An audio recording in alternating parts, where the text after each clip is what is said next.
Oh, yeah. So I'm going to call the meeting of the Manchester Planning Board to order. This meeting is being recorded. I will take attendance. I have Sandy Bodmer Turner. Here. Chris Olney. Here. Sarah Creighton present. Sue Felbright. Here. Gordon Brewster. Here. And Mark Resnick planner. Great. And we know that Brian won't be here tonight for exciting reasons. So congratulations to Brian and Regina. And Peter is on his way. First order of business is any public comment on matters not on the agenda. So, Mark, I think you're the only person here. Any comment on matters not on the agenda? We are going to talk about downtown zoning a bit. No, I'm fine. Okay, great. The second is approval not required for Essex County Club at 153 and 155 School Street. Are you here for them? I am. That? Okay, great.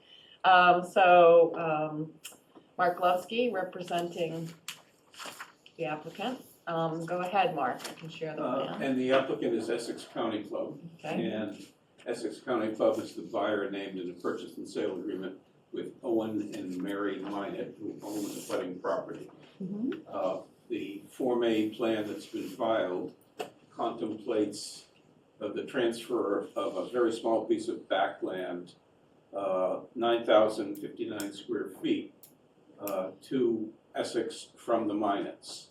And the Minots own 155 School Street, which is map 38, lot 29. After the transfer of the 9,000 feet, they will have 2 3/4 acres of land remaining and 150 feet of frontage on School Street, and will otherwise be conforming with zoning. Essex County Club has significantly more land, 300 and something acres, map 38, lot 22, and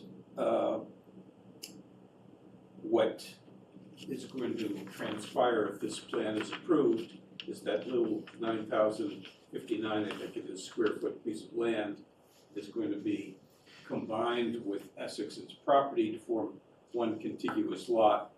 There is a note on the plan to that effect. So we are filing this subdivision plan, this approval not required plan, as it is not a subdivision because it's not going to leave the Minot property without requisite frontage or area. And it's that simple. Okay, great, thank you.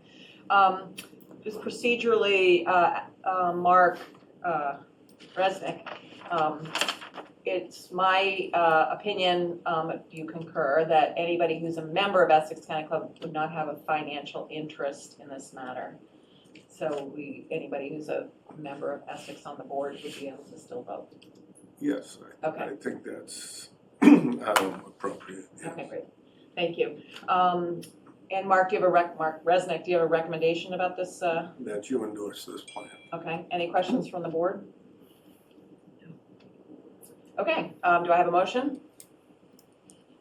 I'll take a motion to endorse the plan of land in Manchester prepared for Owen and Mary Minot, 155 School Street, and Essex County Club, 153 Street, dated November 3rd, 2025.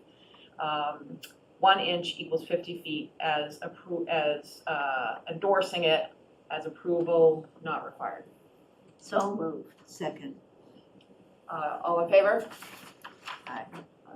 Gordon, you voting in favor? Yep, Okay, sorry. unanimous in favor, great. Oh. Thank you. Thank you for letting me eat dinner on time. That's important. You can stay if you want. No, thank you. Okay, And hopefully by tomorrow maybe, or Yeah. whenever. Yes, that'll be okay, good. sounds great, thank you. Okay, so we have continued discussion about downtown zoning. I thought what we'd do is a couple things. One is just The current draft was in your packet. If you haven't had a chance to really read through it, please do, and get any typos or comments to Mark, or raise them here, either about typos and comments, or and here, if we have substantive questions or comments on the draft, let's discuss them. I know that there has been some discussion or thoughts among a couple people about whether or not Elm Street should be included in the town center zone. So, I mean, I would say we kind of made a commitment to keep things as they were as of the last meeting. And I think we should do that until after the forum, because some of the confusion is the changes. is all the changes, you know, it's just hard for people to keep track. And we can get reaction from more than one or two people. People? Okay, That other sounds good. opinions? Gil? Yeah, I agree. I do think we should consider removing it, because it occurred to me that with no setbacks and no parking requirement for commercial uses there, that could cause a problem for that area of town. So I'm fine leaving it for now. I just think we should think about it pretty carefully. I agree with you about taking it out, and I also think I espoused that, your point of view last time. The only thing I would say is that our audience on the site walk was quite small. And if we are pretty sure that's where we're gonna head, we might wanna take it out. On the other hand, if we get feedback to put it back in, then it's gonna be even worse Yeah. confusion. Yeah, agreed. Can I understand, can I understand, Chris, the reason why we would take it out again?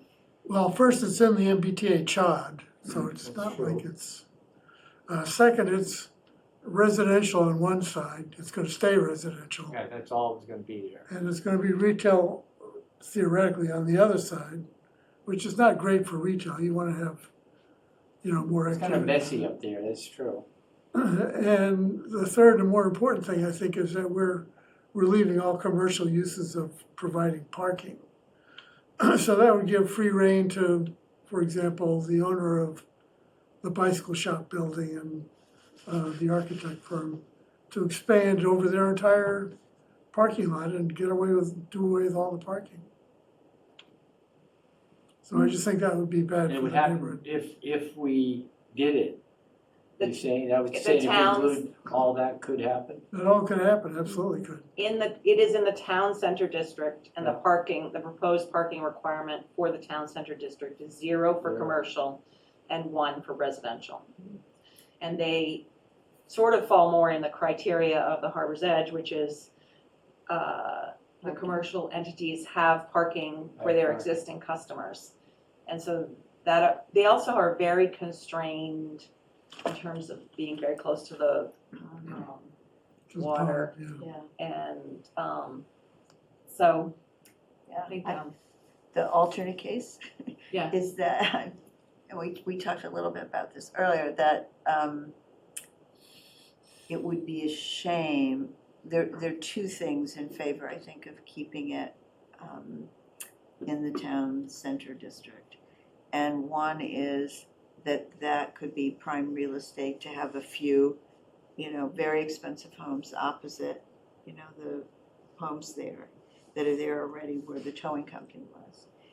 And I'm not sure we need more $3 million houses for the town.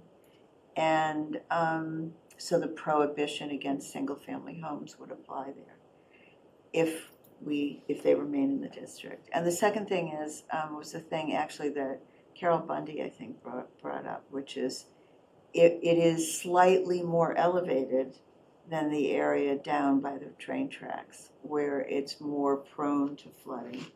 And so perhaps with the changes that have happened at Union with the copper shed and all of that. You know, some commercial, will it go this way or that way or both? I don't know. So it's an alternate direction. It allows a little more flexibility for people to expand development.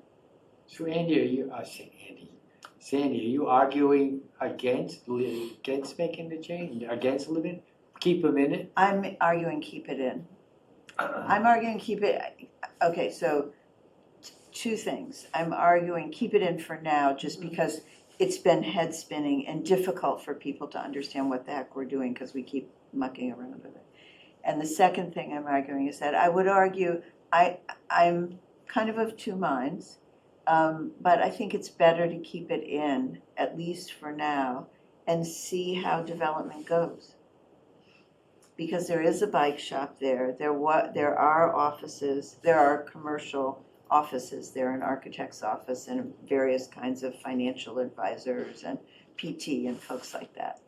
So it is, and Mariposa, I think, is currently a commercial use.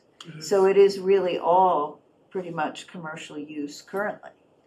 So why would we want to change it It's and gonna allow? it'll stay in the general district. Right, but then it can all go from commercial to residential, to purely residential. But on balance, we're pushing, we're requiring a lot more commercial throughout on balance, you would, from today, Mhm. with the new change, we would have a great deal more properties with a requirement for commercial than we do today. If people so- change things.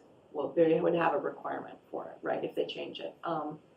So, Yeah. I could go either way as for for the forum. I'm a little worried about changing it after the forum, and I think we could. But I think But- we can declare that we're going to make changes in Yeah, that's response to fine. people's. That's fine. If you get public comment that suggests that maybe you ought to remove it, then you're responding to the public comment, so, which is a good thing, so. Have we heard any comment so far from any of the property owners along Elm Street, either residential or commercial, weighing in on From Mr. Glovsky. his wife's property, right? Yeah. Okay. The Mariposa. And was that about just understanding it or more about wanting to keep it where it is? I think he was interested in residential. He was interested in a little house at 1 Elm Street, which is in a non-conforming lot anyway, so it's not gonna, But whatever I'm, happens, it's gonna require a special permit. right, Whereas the Mariposa itself is in the CHOD, so if it wants to become, I don't know, 10 units of housing, it could be. could be and- by right. Right. How about the But residential owners on the other side of the street? Has anyone weighed in that we know of? That's all owned by And Flamingo. Ed Fleming. They're all rentals. No, further down. no, there. further down. down its own. So you're talking And about, there- you're talking and about right over there's the here? apartment Right across from the building bike also. shop. I'm talking about the whole, We haven't he, heard. he owns the entire block from Sawmill Circle all the way to, I don't. I think he No, only owns there's- Sawmill there's Circle, a so. variety of individual owners I don't on, think. on either, yeah, not the circle, but on either side of the roadway, there are other owners Yes, along Elm Street. and we haven't heard from them. No. Okay. I mean, I don't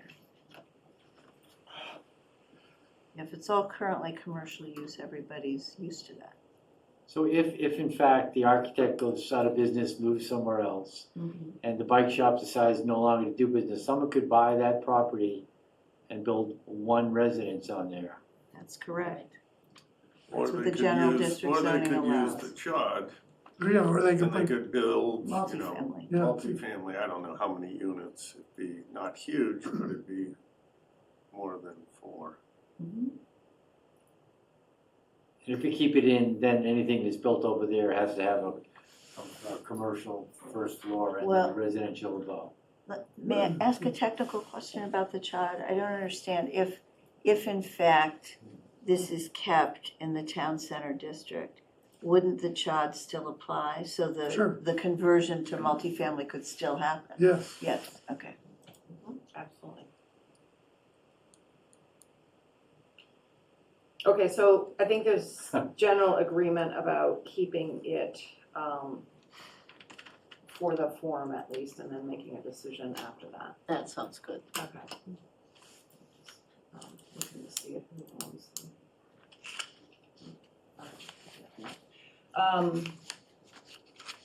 Okay, how about input on the draft of the zoning? Is there any additional things that people want to talk about before?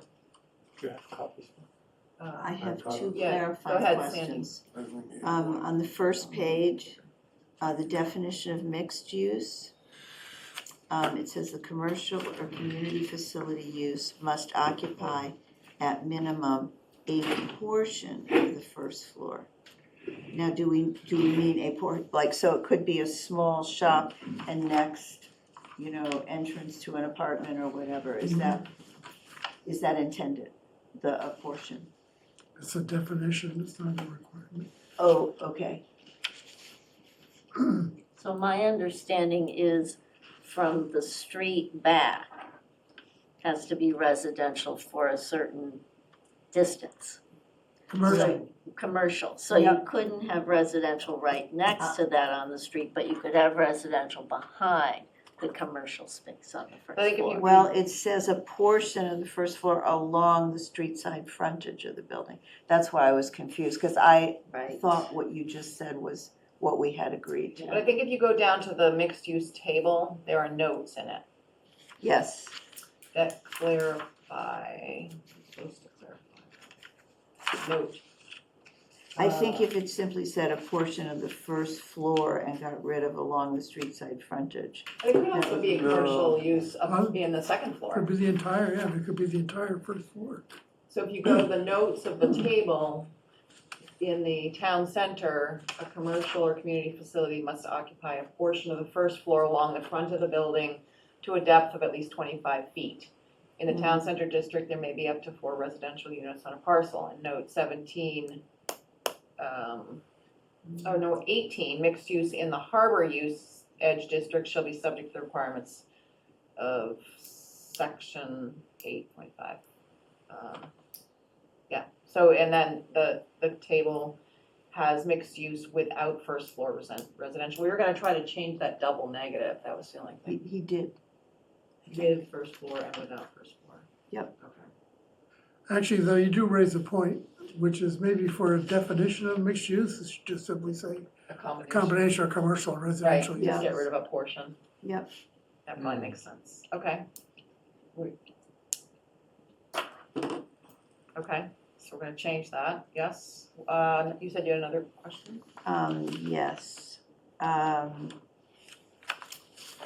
page 7, note 4, and this may reflect my lack of understanding about the things. It says, add at the end of the last sentence, unless the building is a mixed-use building in the downtown district. Well, we don't mean downtown, No. we mean town center district, I believe. This So is why we need change all these that. eyes on this, good catch. yeah, change that.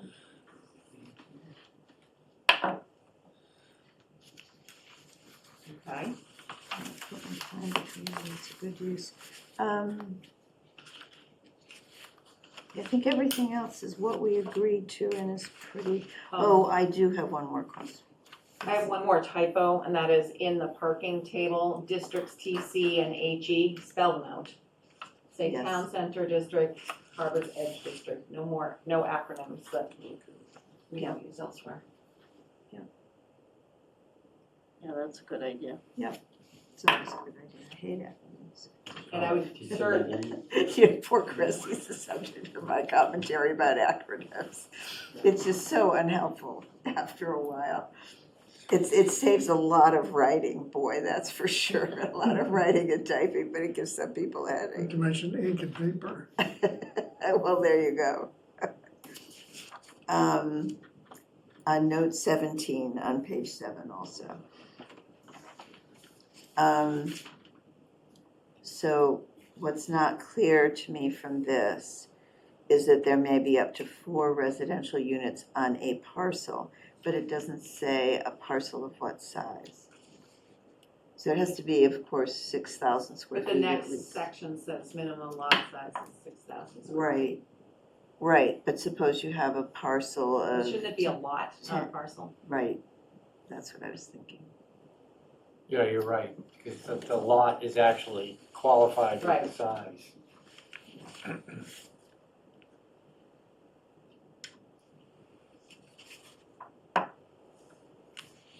Okay, that's it. Okay, I have another one, and that is the add to section 5.5, I can show this. 5. The red, in the town center, no structure shall be erected or altered so it exceeds 3 stories. It says the vertical distance from the highest point of the roof to the main is 35. Yes, I added that, which is why it's red, because we didn't have, the way it's currently written, it refers to all the other districts. So we're adding 2 new districts, so we need to have something inserted for the 2 new districts. Okay, but I thought we were not changing it from the general district, which is 3.5 stories. 2.5. 2.5 so, stories. So I keep saying 3.5. well, based on what was discussed at the zoning board meeting, I thought perhaps Yeah, I thought allowing 3 full stories, but the height is still, itself, it doesn't change. I thought we were gonna keep it So- the same as the general, so Well, it's. I decided to write this so we can discuss that, so. Okay, I wrote it on purpose so that we can discuss it and see what the merits are of doing that. Otherwise, I have to go into section 5, what's 5.5? if we just simply said 5.5, height regulations, residential districts, general districts, insert town center Yeah, I would district. have to insert that, but And then you would, then it would make it very clear that it was the same as Yes, what is yes, current. I could do that. And then then we have the limited commercial district, and then we would add in the Harbor's Edge district. Right. Or you could do it the way you've got it, but I don't know, I feel like we have said all along that we were gonna keep the height the same as the general district. The height is the same, it's the stories. The stories, story, yeah. but the, Yeah, So, yeah, I am confused, because I've been thinking it's 3 stories and 35 feet. so in looking at the design of the cargo building and stuff like that, and thinking about having a story, it still is within the height, but it really is limiting if you're trying to promote residential uses up on the upper 2 stories and try and maintain commercial space on the first floor. To have that half-story sort of used 3rd floor that is used to allow for a full 3rd floor, but not change the height, as opposed to in the other district where we allow for the full 3rd floor, but we allow the height to go up. So I thought we should at least have that discussion, so I made that change. so a lot of the properties though are on a slope, you know, like Cargo is extreme. And therefore, in Cargo's case, for example, the front elevation will be probably quite a bit more than 35 feet from the street. But Based on the mean. based on the grade around. mean around, you get kind of a Perimeter plus structure. 5 feet, you know, when you average it out. And I think the height is something that we have heard over and over people are concerned about. And while I understand that it limits development, it also does the flip. It keeps the development smaller scale. You know, if you're gonna do 4 units, you keep them to 2 bedrooms instead of 3, and it keeps them smaller scale. If you want four of them, you gotta figure it out, and that's one of the things we keep saying. We wanna keep this development small, thus less expensive. And it's, I know we've heard from people that all of these regulations are anti-development. But we're actually, I would argue that we're expanding the ease with which people can pursue Residential. greater value in their properties and increase residential use. People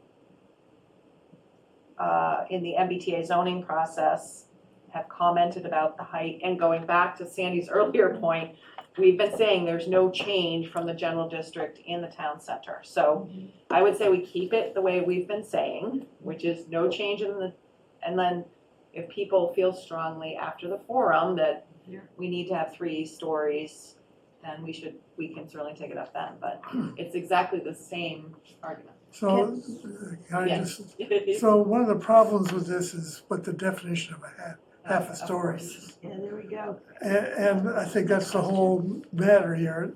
And the definition is a floor level with a roof above, the area of which at a height of 4 feet above the floor level does not exceed 2/3 of the floor level immediately below it. Yeah. So it's got nothing to do with dormers or anything else. You could have, who knows? I mean, it's just a I stupid. don't really understand what it says. No, I Well, don't basically, either. it's saying is that the top, a half story can be the same height, 35 feet, but the floor area that's, that's less than 4 feet high, that's more than 4 feet high, can only be 2/3 of the floor below it. So you have a So knee it's wall sim- here and then it comes up Sue, like in this. simple terms, it looks like this. Right, This is full floor, if this is 4 feet and this is 4 Right. feet, the floor area that's described right at this area can't exceed more than 2/3 of the floor area down got it, here. thank you. It's that 4 feet that we're talking Appreciate the about. visual. That's I don't- very that's the only- I'm that's the only one I'm gonna need the visual. But it's sort of it doesn't really get us to where we want to be. But it does have to do with the design, looking at the visual. Well, we do have design, can theoretically have some design Right. control over this, but You know, What does design it control say? Either through historic What- and or through, the design standards Yeah. that you adopt. Help me understand what you just read, Chris. Gor- How- Look at Gordon's. I will. Gordon How will draw it. how does it apply to mansard roofs and dormers? it doesn't apply to, I mean, it's, a mansard roof is a way of accommodating it, Right, but But you see, a mansard roof effectively is a 2-story building with a very with an steep- attic, a very very steep, steep upper floor. yeah. So basically, it is 3 floors. So this is what we just said, this is your half story. 4 feet, whatever distance in, 4 feet up, this area that's defined by that little Yeah, box yeah, cannot exceed 2/3 of that area. this area here, This the is, usable livable area. The floor yeah, so, below. yes, right, so that Okay. area, that's the floor above. Ah, Here's my roof right there, and then the floor below is the full floor. okay, so if you did a shed dormer to basically access That would that add You'd be in- more you'd floor be area, toast. No one and online. you'd be toast. floor. But they Okay, could, thank you. they could actually put a shed dormer or a doghouse dormer right at that line and increase the height of the Height, space Yeah, and gain something.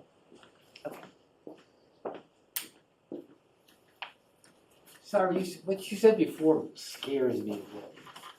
And I understand exactly what the words mean, to talk about the mean average grade prior to construction as the point you start up for the 35 feet. But if you're building on a site like that, that would imply that the mean average grade would allow them to build a 40-something foot high house, appearance-wise, from the front of the building. The back of the building, Might maybe be just 2 28 stories. feet, right.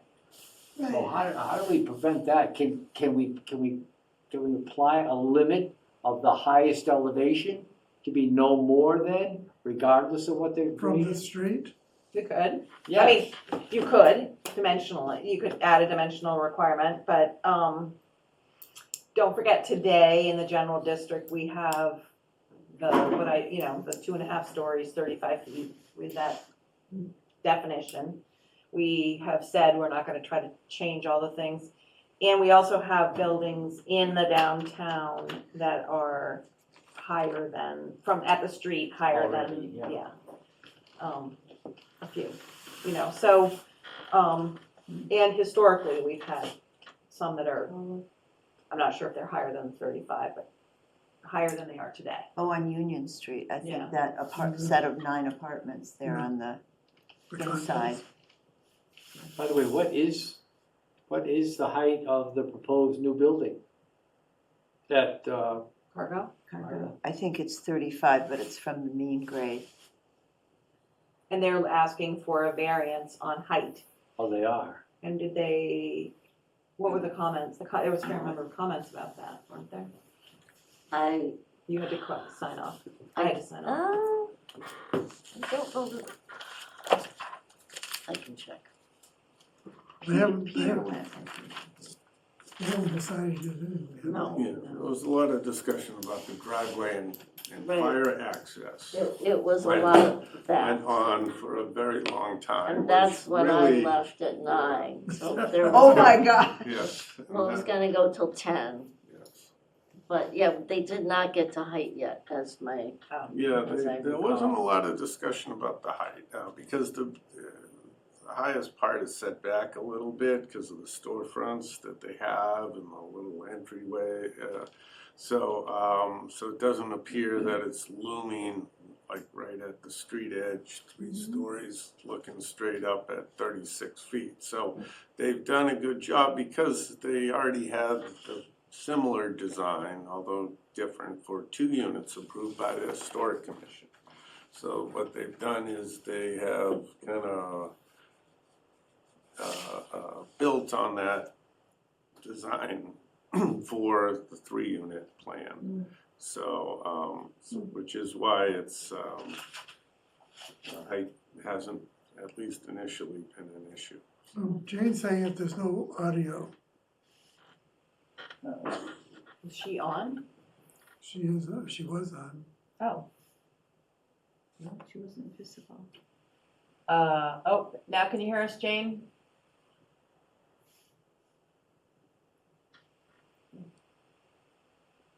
Can you ask her if she can hear us now? She just unmuted. Is she muted? Yes, I can hear you. Okay. Thank you. All right, well. so one thing Mark? on, go ahead. Sorry, I just, curiosity, will they have to go back to the Historic Commission because they've Yes. changed their plan? But they feel fairly, because they've used most of the design elements from the previous plan and materials, that they feel that, which is why they're going to the zoning board to get permission for what they'd like to do, and then they'll review the facade design with the historic afterwards. Okay, so the question is, do we accept what the change that Mark has presented, or do we want to use the 2.5-story limit as currently in the general district? I feel like we should keep with the 2.5. Because we're already allowing more opportunities for property owners to include more residences and. I think the other piece, the reason I agree with Sue, and take the ADUs for a second. The ZBA wants us to revisit ADUs after we pass them. If this becomes the thing that every developer goes to the ZBA, and then it could be modified. And I just feel like it's about scale. And the fact of the matter is, it's not really 2.5 stories, it's really 2 2/3, right? Very well, kind of Depends how it's 2/3, designed. right. Well, I guess, it's assuming that some portion of the 4 feet is, that's why, it's because it's not really a house. Anyway, so I think I feel it keeps scale. I think scale's really important, and I agree with Sue. I think the comments that I've heard are, on the one hand, kind of don't change anything, and on the other hand, we're not doing enough development, right? And so our job is to kind of balance those a bit, I think. And I think there's so much in the town center district that improves the current zoning, that's enough already. The other thing is that, just to add one more thing, is that we are allowing 60% by structures where there's currently only allowed 40% by structures. In the general district. Oh, wow, okay. That's a Yeah. pretty big, that's a That's pretty a big, big yeah. change. You're allowing a building that is half again as big, And right? If it was 40% of the lot, now it Yep. could be 60% of the lot. Although Not, currently, I mean, the 3-story is not unreasonable when we think about the goal of trying to preserve the variety of buildings and their, Yeah. you know, I mean, zoning came in after most of those buildings were Right. built, so they have nothing to do with current zoning.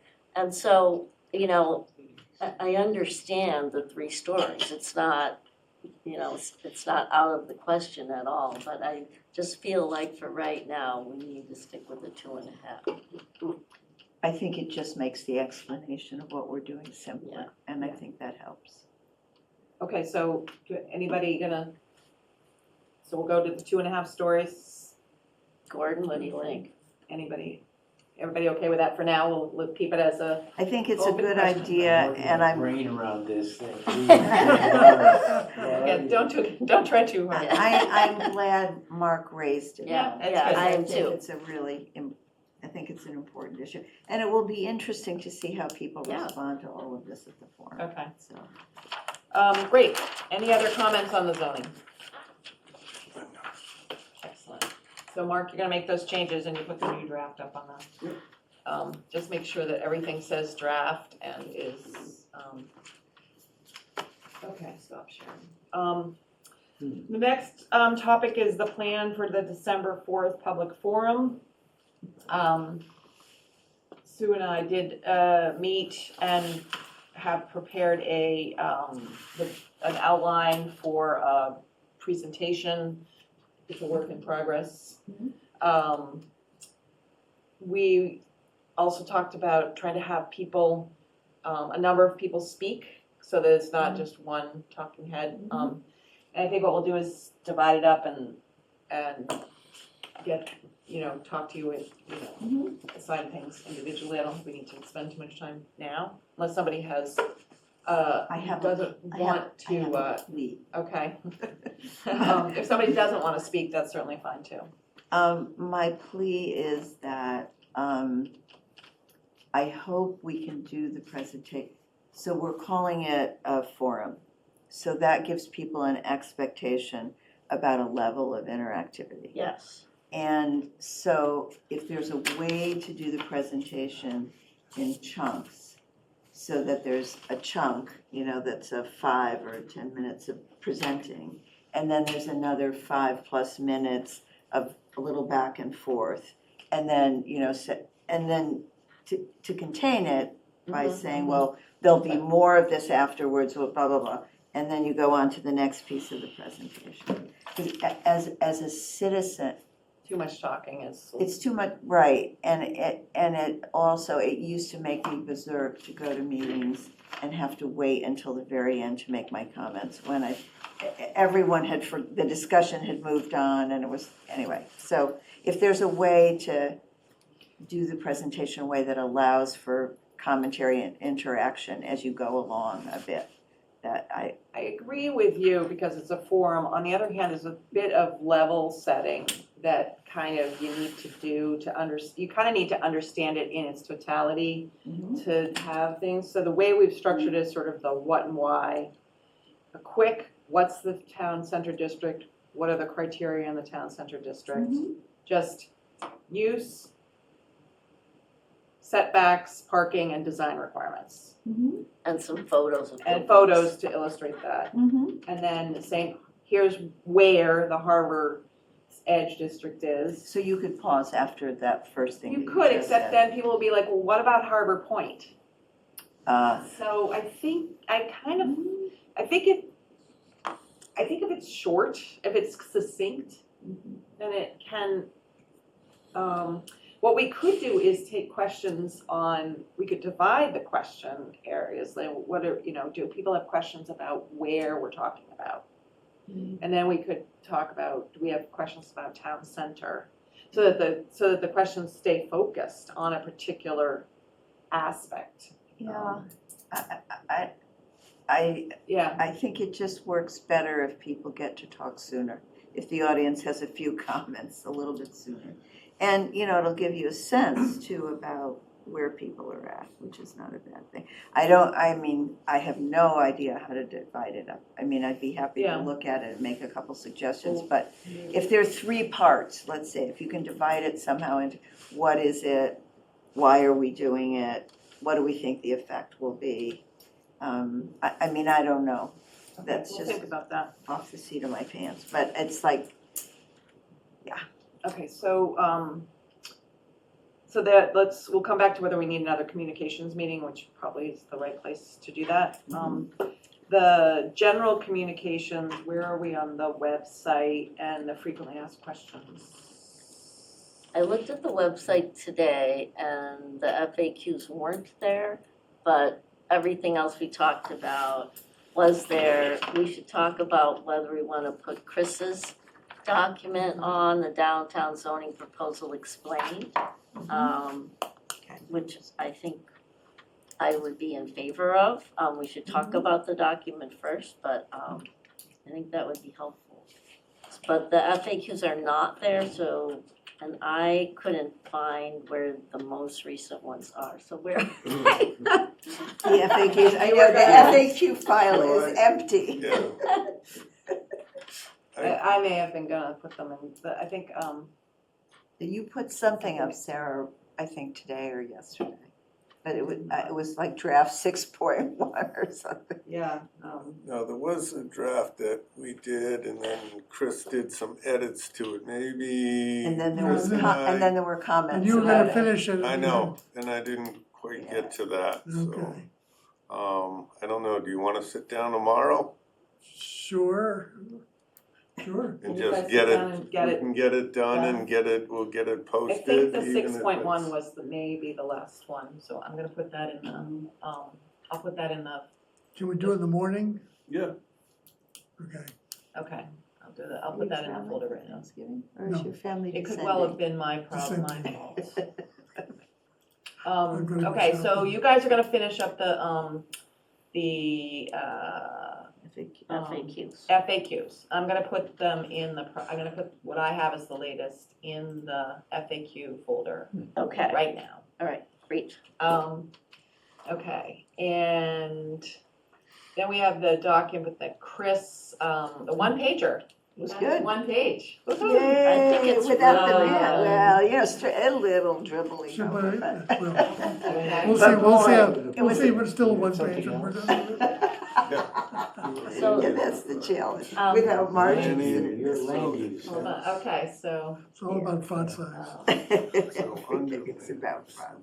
I would just make one, board, or you go to comment. boards. I don't know if we're to the point where we want to talk Yeah. about the specific document. The board. Yeah. Go to- Like halfway down where it's the first bullet, features of the new zoning districts, blah, blah, blah. 1, 2, 3. In the 4th bullet, oh no, I'm sorry, it's the 5th bullet. All projects would require conformance with the design standards and review process. CHAS, I would put, or the Historic District Yes. Commission. Yeah, that's a I great would make a catch. reference to that Okay. in that bullet, Historic however you want to refer it. Commission if it's in a historic district, okay.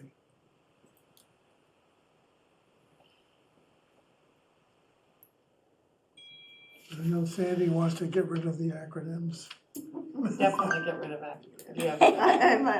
I'm an anti-acronym, mission there. That's gonna add a lot to it. You can change the font size. Or the margins, or the margins. margins. And it's all right if it's a page and a half. Um, I have I don't know how you'd react to this, but I think, and please correct me if I'm wrong here, because I'm not as familiar with the zoning and the existing properties and all the details of it, but it seems to me that this is something that is beneficial for property owners.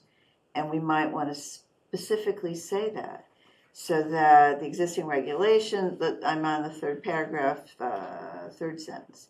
Existing regs are not compatible with conditions and needs of the downtown commercial center.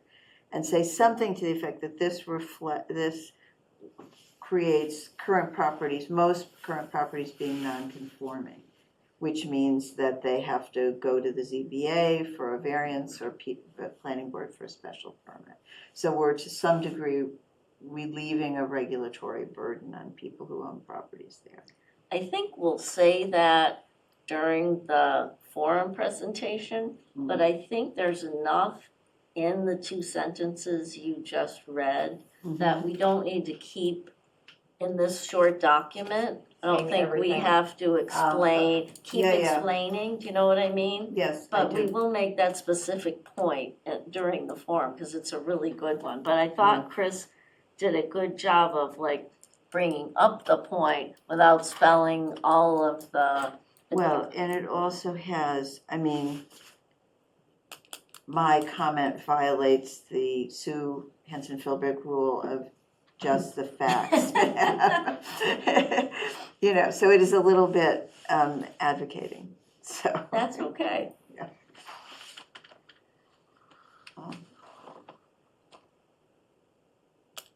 Okay, so, Oh, there is one thing, a specific thing on the second dimensional and other requirements, that bullet point list. Okay, 1, 2, 3, 4, 5, 6, 7. On the 7th one, maximum number of residential units. I think you want to say 4 per lot, or 4 per lot in the TCD. yes, definitely. Yeah, that's a good idea. And the what? 4 per lot. Just- Oh, oh, you got me. Wash my mouth out with soap. Oh, gosh. Just checking. Oh, gosh.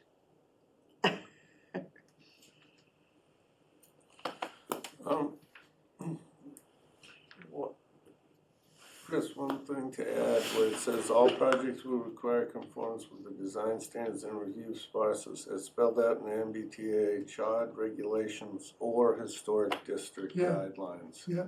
Because Yeah. half of the district Yeah. is historic. Do people know what the MBTA CHOD design standards are? Why not just I say the think they- design standards in section 9 point whatever? Yeah, right.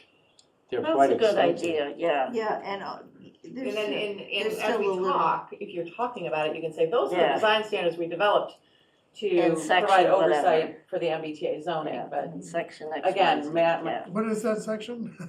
XYZ, yeah. 9 It's 9.4 4 or 5. something. Here, I can look. Speaking of, just, this is totally off subject, but should we get copies of the current zoning bylaw? Would that be a good thing? Oh, gosh, it would be great. Yes, What? That would be I think wonderful. having. I'll send Kendra on this. I think we Yes. could all use a copy That of would be Okay. really nice. 3 whole, can we all have a notebook? Like Right. what I have here. Yeah, that would be It's awesome. Yes. full Yeah, this will, was very useful to have information. laying around. I think Okay. it's time. Yes, I agree. She can print it. 9.4.9. She can print it double-sided, that's okay. Yes. Yeah, Kendra, Kendall. I'll asking her right now.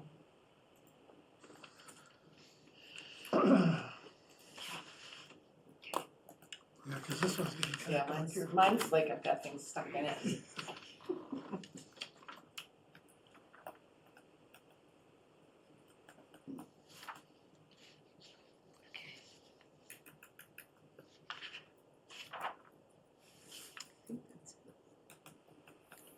Okay, other comments on Chris? Maybe you guys can finish that up and get that onto the website. I'll do it Mark, first. Thanks for doing that, Excellent, Chris. thank you. Yeah, really, It was my pleasure. We actually know, but, and so Mark's got the map, right? The map? Mm-hmm. Yeah, The the zoning map. The latest version is much cleaner. Yeah, it's, So we'll just add it to this Yeah, on the second page. yes. oh, you wanna put this map along with that? Yeah. Like back to back, okay, yeah, you can do that. Not the map that's with the thing now, No, because it's, well, I mean, it's just, it's the other one. This map. Yeah. Okay. Okay, the last piece of this, I think, is, should we have another communications meeting? Probably if we can. on Maybe Thursday. Monday or Tuesday, what are people's availability? I am not available Monday or We- Tuesday. We could also do a It's We do it on Thursday Zoom night, only. right? but, No, I have to be out of town on Monday and part of Tuesday. Let's see. I feel like, But you can do it without me, because we will have, like, you can definitely do it without me. yeah, Tuesday's a pretty good day for me. That works for everybody. You're talking about during the day, Sarah? yeah, or like fourth or, Tuesday's actually pretty open for me. Is that what day of the week That's is the that? second, December 2nd. Yeah, I It's a can- little, I mean, Monday might be better just because the 4th is really creeping up fast. Yeah. But I the, could- the I could- afternoon of the first, can we post that? Yeah, we can. I think, I can do either, what's better for, Are we? at least a wa- few people, just to kind of put another set of eyes on things and Sure. Sure. presentation in particular. It My- doesn't have to be everybody. My schedule's pretty flexible those first 2 Okay, days. what about,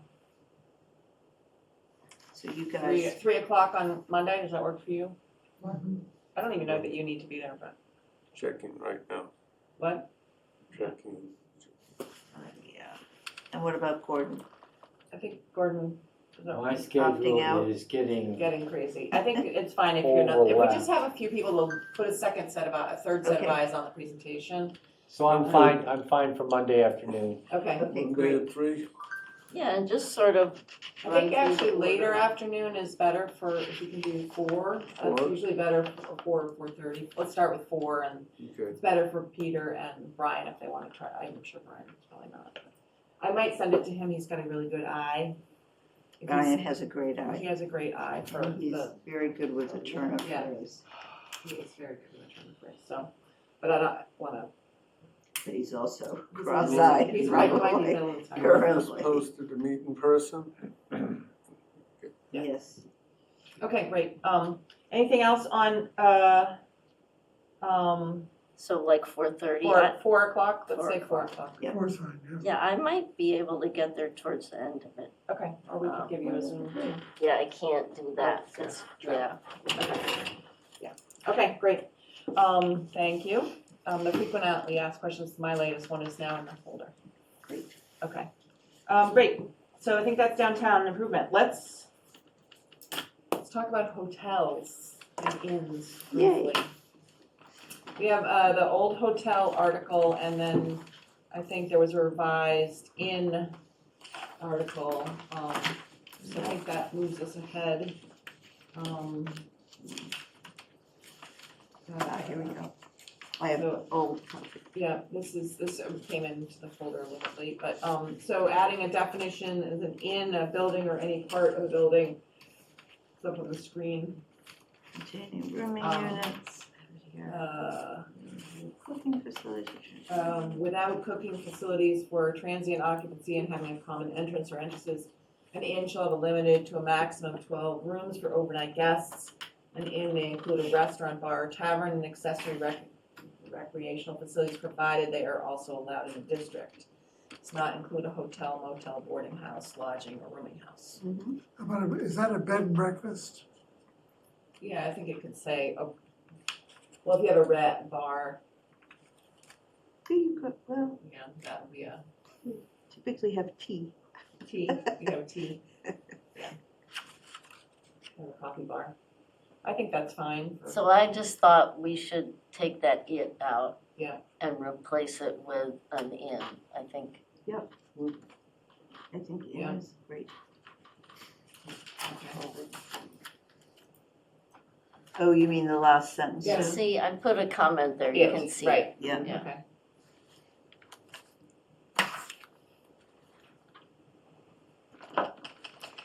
Does an inn have recreational facilities? Oh, provided they're allowed in the district. That's good. Which is Okay.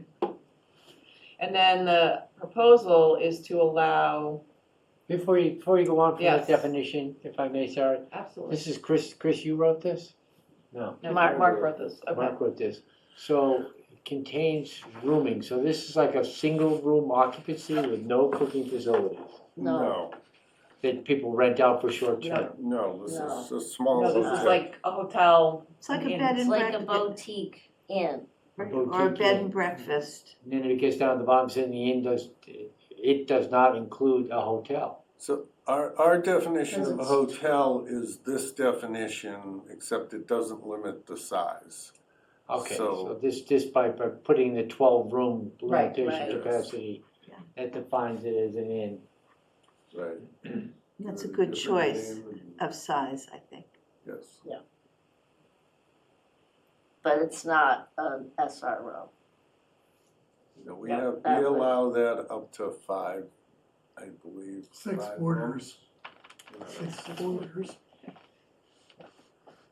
So, I think. okay, and they shall be allowed, right now, we proposed in the LCD, the town center and the Harbor's Edge, for the moment, with a special permit in the general. That's all good. I think that's fine. Yeah. For this, good starting point. Yeah. Yeah, Yep, good job. And add to off-street parking, an inn is one space per guest room. And then, which is what we have for hotel already. Yes. However, what about like staff parking? Because you might have, you know, a custodian and a desk clerk and you know, person working. Facilities maintenance. Facility, yeah, I feel like that, for 12 people? you certainly would have you might have a, Still have a couple staff, Couple staff. housekeeping and, Well, you might say 1 space plus 1 for each room. Whereas an inn might only, most of the time, will have 1 person. a couple people Yeah. maybe, yeah.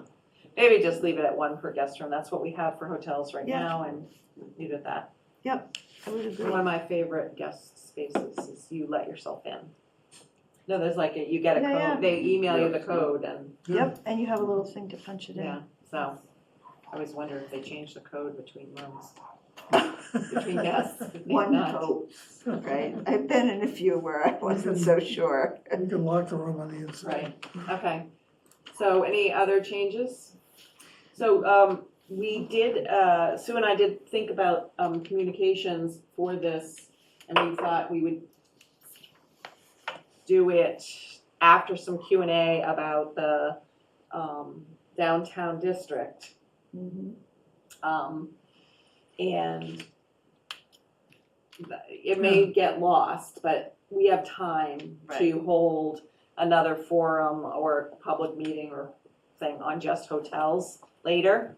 And so even if we don't get to it for some reason, we could, we've got time. Well, we probably ought to have something on a bunch of the other, because we're still gonna have some additional articles that aren't downtown related. The general, So we the probably parking. will wanna have something later, Yes. but We that's. should put together a calendar, because the time is ticking, actually. Oh, But yes, these I are was kind of supposed to do downtown that. related. Yeah, but They this are. is downtown Yeah. related. They are. And there was comments that came up in the July meeting. Yeah. You know, people talked about having an inn, so. Yep. I mean, I think this is very much thematically related to Yeah. the whole Yeah. downtown thing. I agree. The thriving, vibrancy, more people around, you know. Okay, great. Thank you for doing that. Senior housing. So we have, I know Mark put into the packet, I fell down on this, on the job on this one. A revised, I guess I still have me, still sharing. Draft bylaw, and I know Chris went through it and has some comments. So, should we just walk through it? Sure. So, I've got it up on the screen. The first is to add to section 2, a new definition of senior housing development. So I want to strike the word development. I don't use it anywhere else in the, why should we say development here?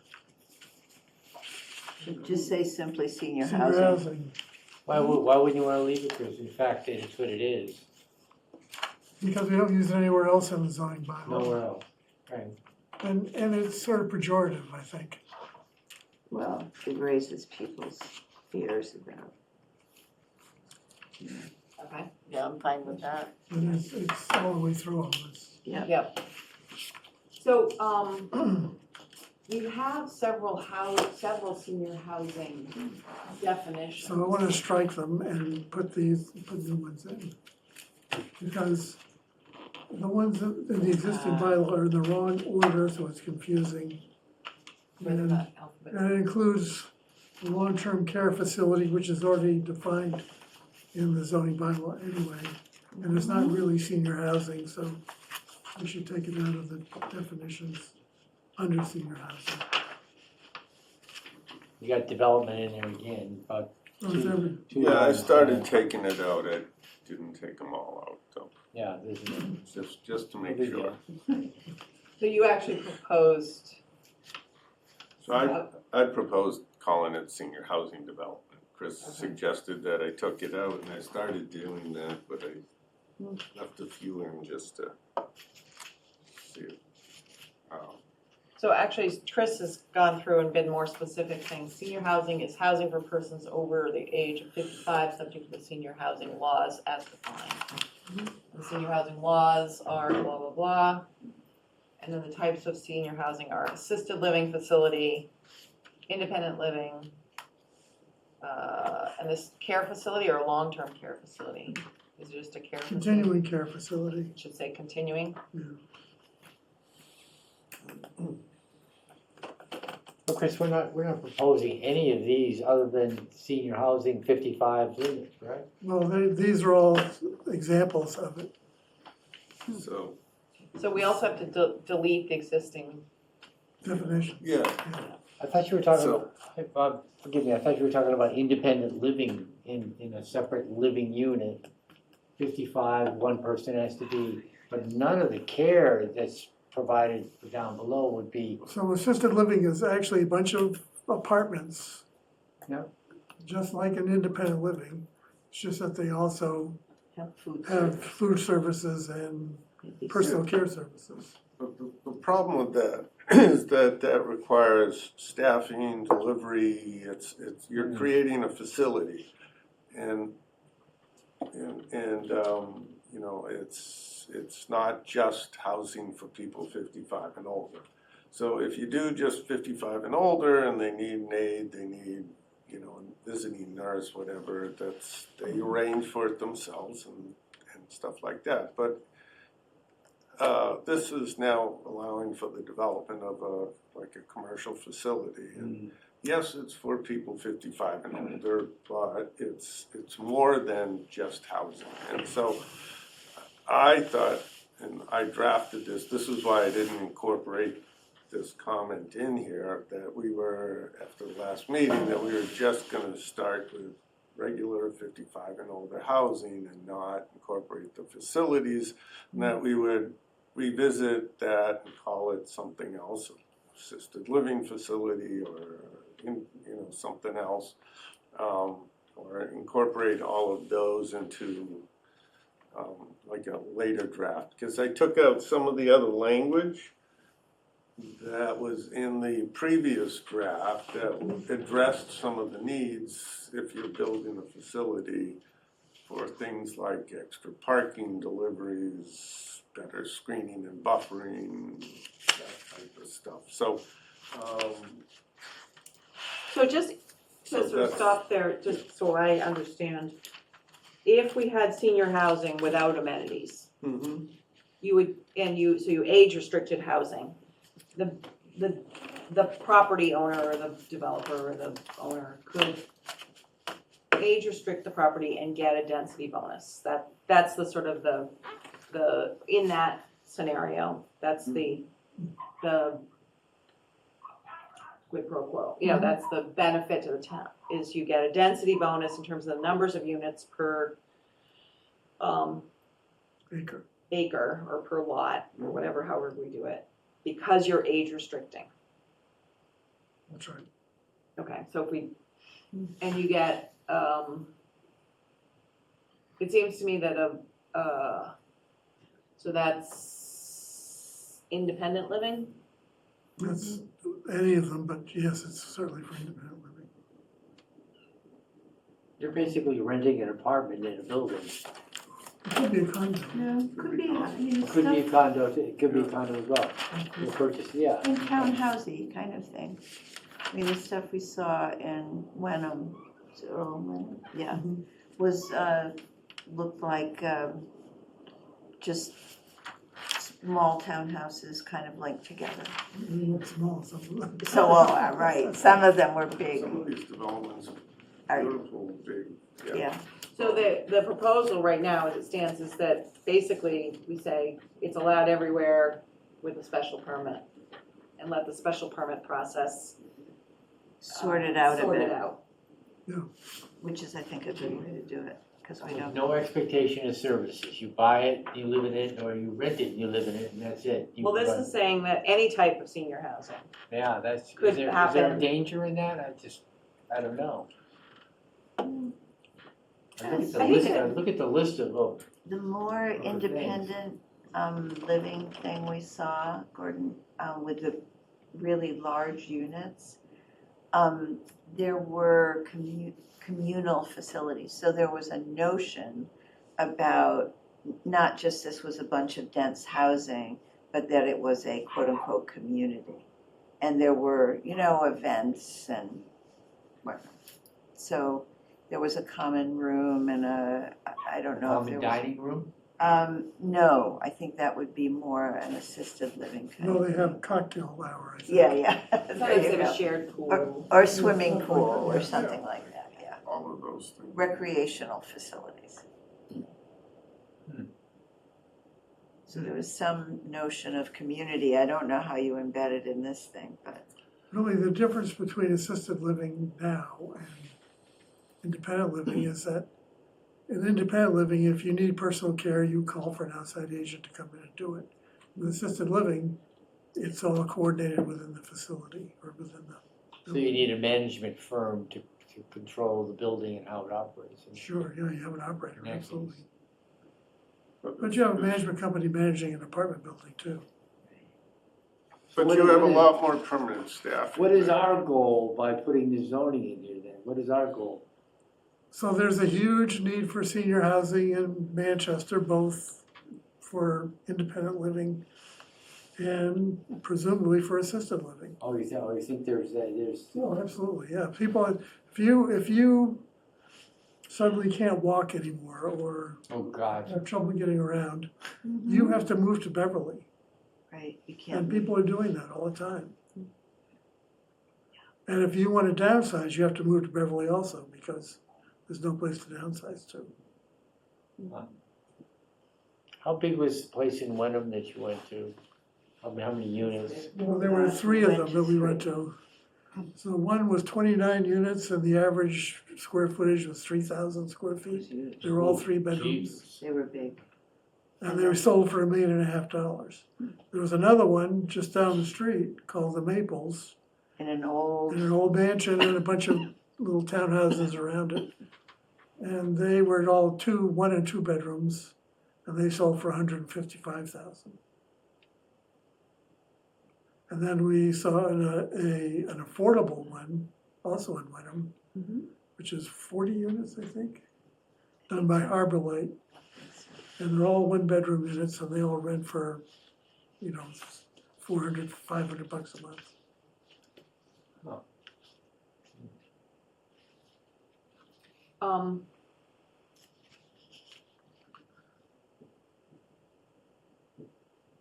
So Chris, this is intriguing stuff. So Chris, if a developer were to come in here and say, I want to build senior housing, which would be the more attractive thing? Independent living of just for 55 and over, age restricted, or would it be the larger, full array of services provided? Which one would be more likely to be built? First, I you don't know asking? the answer to that. I don't know. Whether it's just a building where you live on your own, but it's age restricted, versus the buildings you went to, which have the community places. So just to be clear, assisted living is like $6,000 a month. $6,000 a month. Yeah, but you get a meal, you get your meals, you get the apartment cleaned, you get,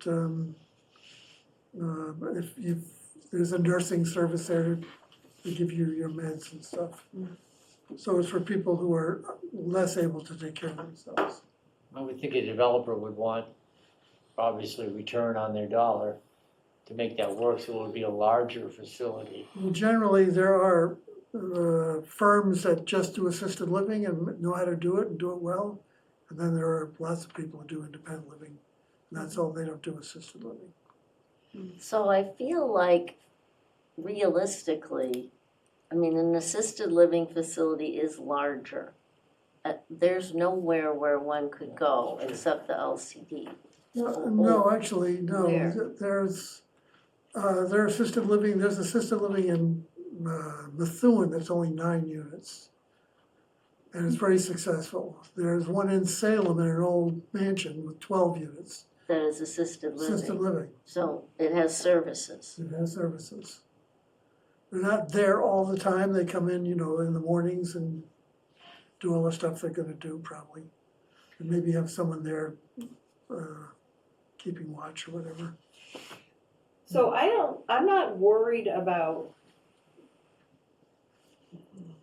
them proliferating wildly, No, I actually. don't think so either. I'm also not worried that they're gonna, sideline, become adult entertainment facilities or whatever, worry that whatever tragic thing might befall us.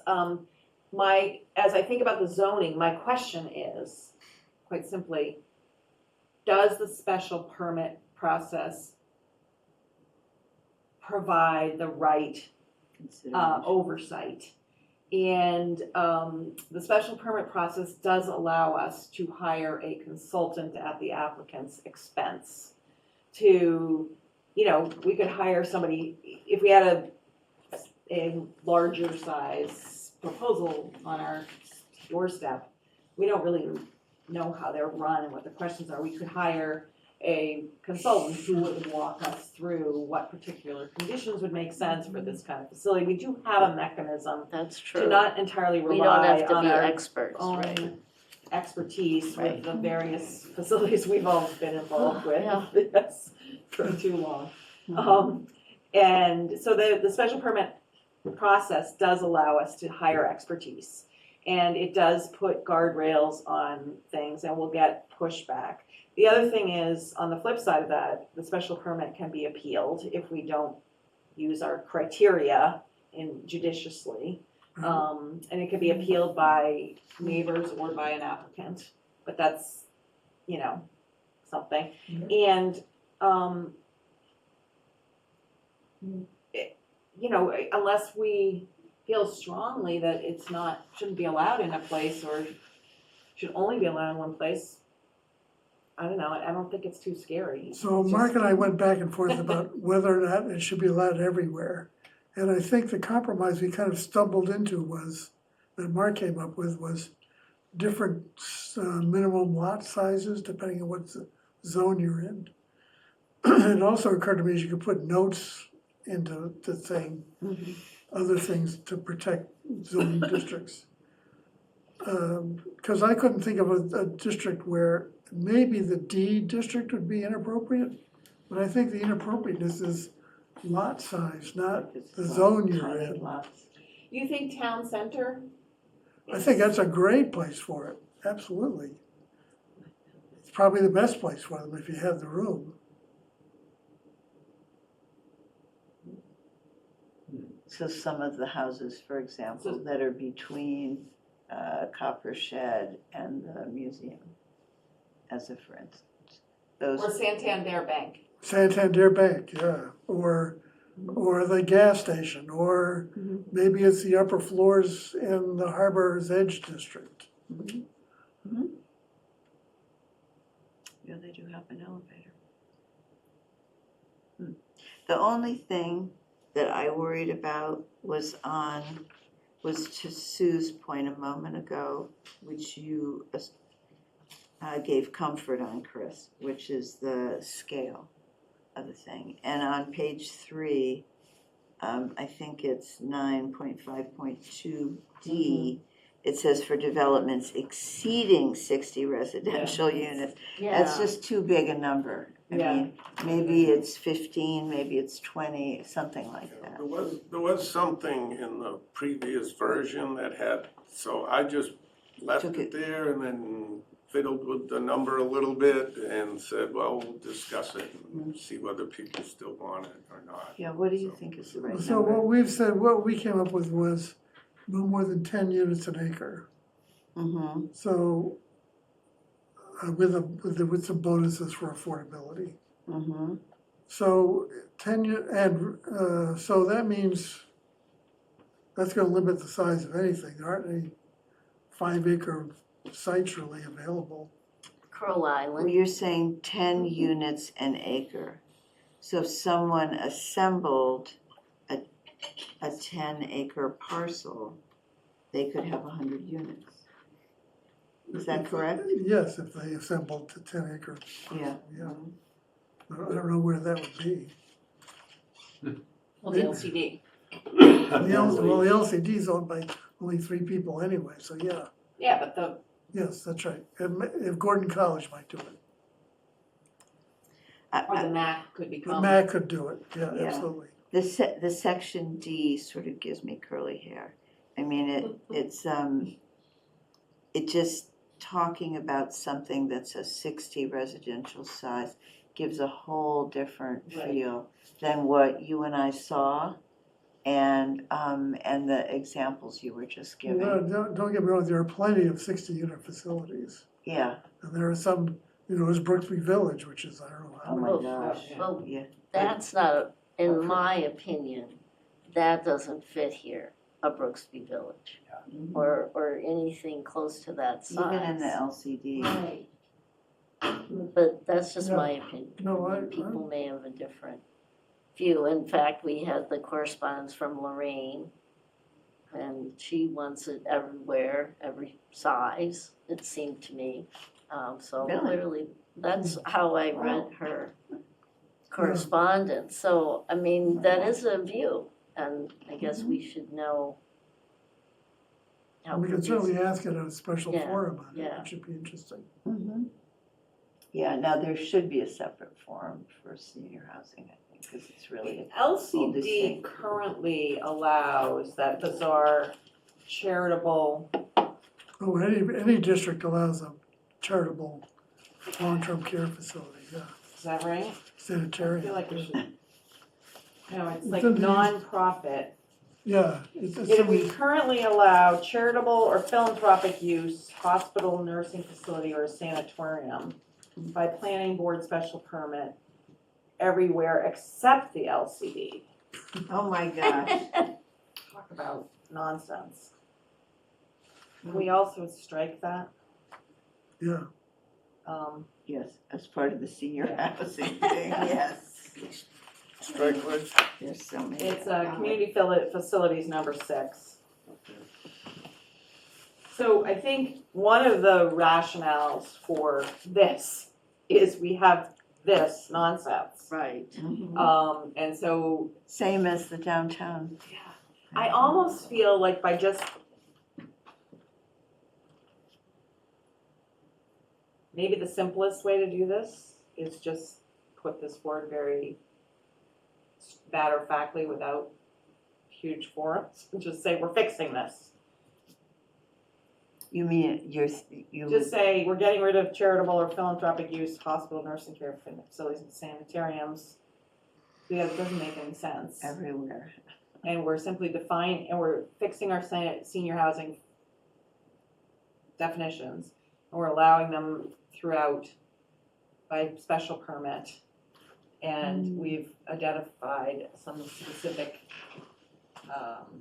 it seems like you were just saying that everything has to be, we've increased the setbacks and we've limited their size. That's a big one, to limit the size to no more than 2 bedrooms per living unit. Well, actually, it would change that a little bit. It says that no more than 20% can be 3 bedrooms or more, So then just to give it more. For every 10 created 1 unit, maybe 3 bedrooms, or you've changed that a little bit to be 20% of the 3 bedrooms. But nonetheless, what the details are, I like the fact that we've created scale. Yeah, And at least 1 bedroom and bathroom should be located on the same floor. I mean, that's sort of silly to say, but this is, you have to climb a ladder to get to the bathroom. they're all loft units. this modern, you know, Oh, my God. half stories.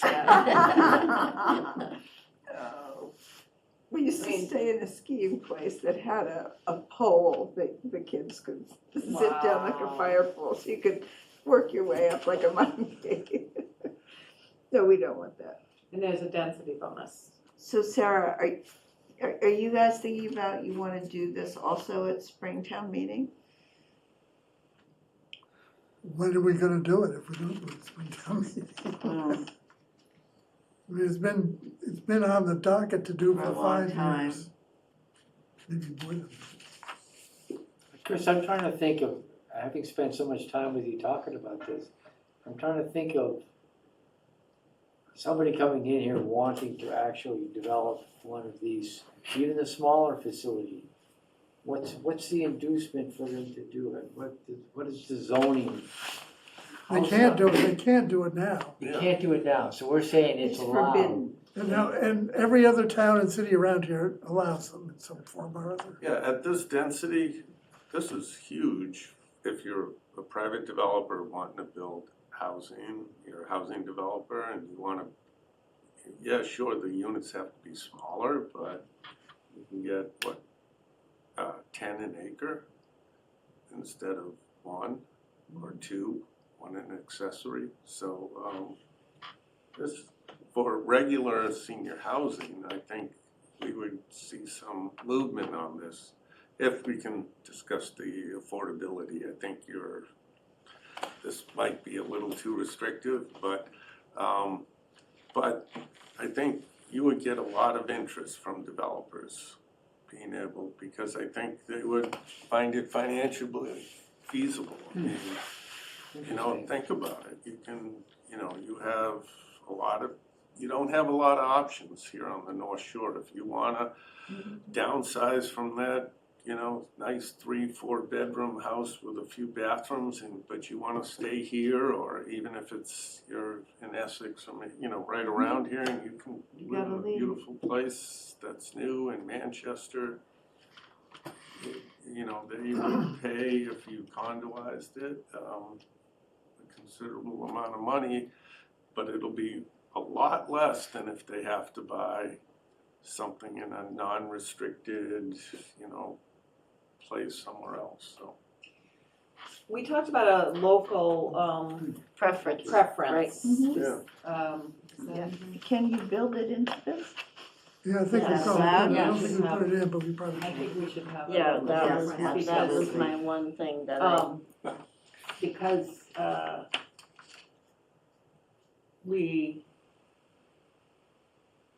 if we build it, I think we will see a market from the outside. So I don't know how you do that. So the other thing is affordability. So Mark and I went around and around on this. I would argue that if you want to have a 10% affordability, inclusionary zoning, essentially you're making all the other seniors pay for it. Mhm. which seems to me a little unfair, but I understand that it's an issue, so I'd rather see a bonus rather than a inclusion. So there's a compromise which says for every 10 units, one has to be affordable. Oh, I did read that, yeah. But if you want to have, you can have two more if those are affordable also. So that would mean a 10-unit project could have 3 affordable units. Actually, it'd become 12 units. Yeah, I'm very confused But- about how so, that works. I read that and I'm like, yeah, no one's gonna do that because they're gonna lose money on those additional, why build the extra 2 when I can build 10 and only provide 1 affordable? So no one's gonna, Well, you're not giving away the 2. yeah, but still, it's probably gonna cost them more to build it than they're gonna sell them for or rent them for. I don't think so, but maybe. Well, what, So, for example, I think,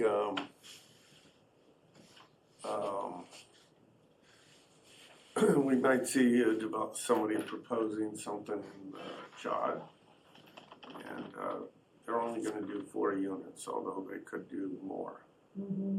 So, because of that extra, that affordable. So, what- are you saying That's with a that 20%. wait, are you saying that there is such an instance that has occurred, Mark? I'm sure. no, nothing, just, no, but it might have happened. So, Ah. are there examples where an affordability provision has worked Oh, sure. around sure. here? Oh, Elm I don't know about around here. Yeah, Elm Street, the Oh, yeah. Sawmill Circle. Yeah, there were 2 came out of that. I think. I'm wondering about in a senior Huh. community. But we've never done a senior community. No, I Yeah, know, but but other like Hamilton and. nearby, do you know if, Don't know. Yeah, so what I had done was, I had said, for every 5 units, you have to create an additional unit, but you get a bonus unit for every 5 non-bonus. So if you do 5, you get a bonus unit, so you get 6. You can build 6, but one of the 6 has to be affordable. You do 10, you get another bonus unit. You have to provide 2 affordable, but now you get 12. It's kind Well, of what that's the you're same saying. thing, that's what I'm Yeah. saying. Yeah, Okay. That's what Well, I'm saying. yours seemed a little different here. Well, so I said that you also have to have 10%. One of them has to be affordable anyway. Oh, okay. So it's a little bit of inclusion, a little bit of bonus. But I'd be happy to give away the inclusion. Okay. Yeah, I think the way it was written, it just seemed that it was very. you get the bonus units if you provide the extra 2 as opposed to, yeah. Yeah, it's very it Yeah. it is simpler, I think, the way you just said it, Mark. Because I was very confused about whether, if you develop 10 units, are you required to develop, are you required to have 2 of those units be affordable? No. Or, no, okay, you just get to build 2 more 2 more units, If and they're those are, affordable. and those are affordable. So somebody asked about town meeting in April. And I think we should, my opinion is that we should move ahead to talk about this and to, that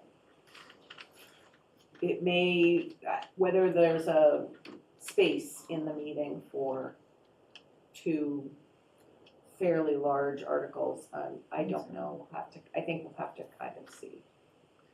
And because the select board does determine whether things go on the warrant or not. Well, if it's not in the spring, it Right, would then be we- good to we- have an yeah. understanding it would be in November. At the next town meeting. So I don't know, how we're gonna Well, let's see if we can get this thing get cranked this- out Get this first. cranked out first.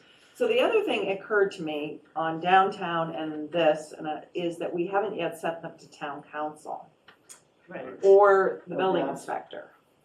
No, I've sent them. You sent it to him, we gotten any comments? So I think we should resend it, both of, and I would say, let's get this in draft and let's send it to, it's a little bit backwards from what we have, but sometimes we get town council too late. And let's get their review on this.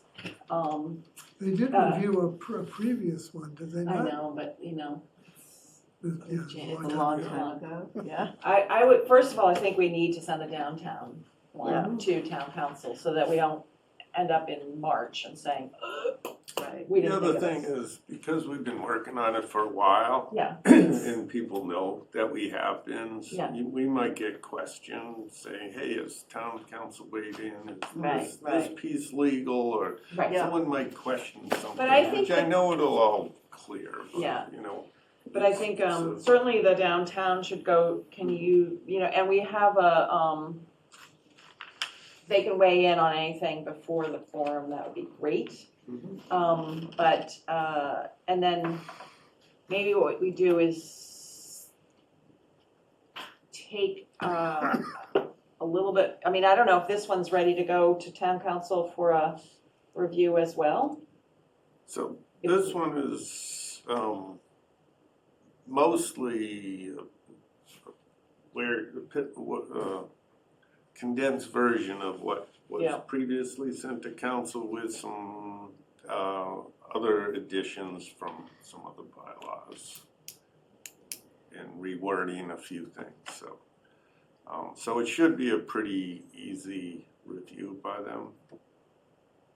Probably not gonna be a Well, we lot should of- probably dig out what they told us before. Oh, it's the yeah, I think, I thought we only asked them about definitions, but maybe Robin did, yeah, no, I'm She gave you pretty something. sure the version I have is, she reviewed. yeah, is their reviewed version. Okay, Yeah, I think so too. okay. We can check, let's find it. Well, the one I have that I worked off of has a KP, Yeah, file, how they save files. Yeah, So that's the one I took and worked off but you had a bunch of questions and things. of that I will. The other piece is that you have, that the special permit procedure shall be by 12.5. Do we need to say the special permit criteria are section, whatever it is, 6.2? No? Okay. Yeah, because in 12.5, It's implied. yeah, it's part of the process. You don't need this. So then maybe what we need to do is hold in January sort of a meeting to find out what the public thinks about this. Yeah, On the senior housing, Mhm. yeah. And see if we're ready. Yeah. I'm not. Yep. But, I mean, we're gonna move it ahead, whether it's in April or in November, let's have a public meeting, so Mark, I think you and I need to sit down and map out our next few Mhm. meetings, Yep. getting ourselves to March 1st, because it's only 5 meetings between now and then, It'll happen or fast. something like that, yeah, it'll happen fast. Mhm. Okay, and you'll send the downtown one to the town council right away? Yes, yeah. Okay, great. Okay, I'm gonna ask everybody to now really dig into this, we'll add line numbers and let's have a thorough review of this at our next meeting. Okay, of the seat of, The only You're gonna- question I have is, do you wanna include assisted living in this or not? Because if you do, I would add back a lot of things I took out of here. And even, so Such as, I don't remember, but there was a bunch bunch of other protections and things in the assisted living version that included assisted living that I didn't think was, and if this is just straight senior housing, there's a lot of other just straight senior housing on 55 and older. There's Well, a bunch of redundant things that aren't really necessary, because if you're reviewing it under a special permit, you don't need to go on about, review of access and circulation. That's already in your design standards, landscaping. A lot of these Yeah. things I would pare down and remove, just because it's redundant. And if you're trying to have another article besides our big article, having, another 6-page document is kind of which is unnecessary. But we're saying that senior housing includes assisted living. Well, that's the question. And You under wanna the current include- proposal, I think I read it, that senior housing includes assisted living. Well, that's And- why I had 2 definitions, I had Chris's and mine, so. If you wanna have it in there, I'm gonna have to work on this a little bit more. And the things that you took out were on, like, just more specificity Yeah, about more prescriptive specificity, requirements. more prescriptive requirements, and it was things that was in the bylaw that you had from before. So Okay. it may not be that,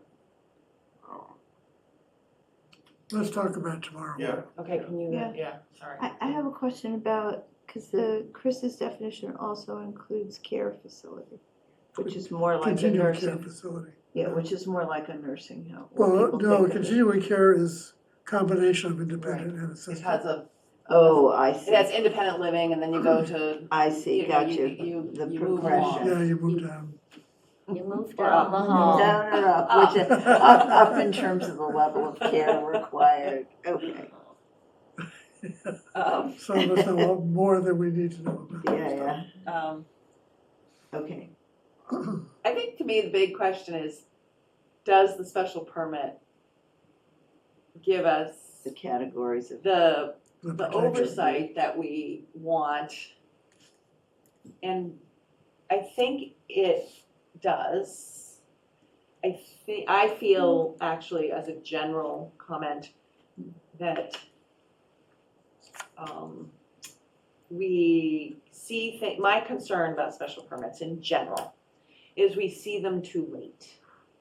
So someone has to come, so this is maybe for a future, somebody has to come to us with a pretty well-baked plan. And then to get a well-baked plan, you actually have to spend a fair amount of money. and also And- people get committed And then to they it. get committed to it. And so is there a way, maybe for senior housing, that people could, come to us with a concept plan and a discussion? Actually, that is in a number of, you say the applicants are encouraged to make a preliminary proposal. They don't. Well, that you can't. I can write it into, it is written into various other specialized bylaws. But in that this you need case, them in some yeah, I feel that subdivision type it's- things. So that- when you flesh that out a little bit, you're talking about having them come see us before they draw anything? Yeah, With the idea in their yeah, head? I yeah. can come in So with they a come in and they concept say, I plan. wanna put in, 60 That would be the units best thing next ever if we to, could figure out how to get that next done. to, Yeah, this is Whatever. not inventing the wheel, there's language to do. this. yeah, and that's where my question was, does the special permit give us the tools? And, I keep going back to the house on top of the Right. cliff. Right. They were so far along on Yeah, it's too that late. idea Yeah, it's too that late. we could have said no, but, it's one house lot and, it's sort of, and if you come to us long before, but maybe we wouldn't have, it also means we have to take that step really seriously. Mhm. And you don't have the benefit necessarily of public input. But you have to do it then before the person purchases the property. I mean, once the person owns the property, you know, That's a little bit buyer beware, but on the other yeah, hand. yeah. Why, Sue, why couldn't, if I had a concept, I wanna come to Manchester, I hear you have a zoning law that now allows senior housing in here. I wanna just touch base with you to see see what the viability of that, what the challenges are. Why wouldn't we invite that? That would be great. Yeah. As a matter of fact, for all developers I've ever worked for, I've often said, just unfortunately, let's go visit the planning board, let's go visit the town planner, let's just talk about what we're intending to do. Even though it's a private developer and it wasn't this, Mhm. but it was a private developer, they had something in mind and they just wanted to bounce the idea. We always thought that was a great idea. Then you get a sense of whether it's worth it or not to even go in that town. Well, ma'am, Can you procedurally require it? I mean, can you make the special permit process include a preliminary review? special permit is a, It wouldn't be Chapter review 40 though, Sandy, thing, it would right? be a sit down and this is my thought. Yeah. Sit down and talk about what my thought is, my concept about putting senior housing in Manchester. Yeah. So, The concept review, So, if you let me want. give you I assume they would have looked at real estate agents and the brokers would have showed them properties availability and Yeah. kind of juices them up, then maybe they want to take that next step. Mhm. so an Without buying it. example is the ADU that came before the ZBA. Mm. It's not allowed in that district at the size that they proposed. It would be And they- allowed if it was small, It would be allowed if it was small, but now they've already designed it. Mm. And they've come to the ZBA and they've started their hearing process.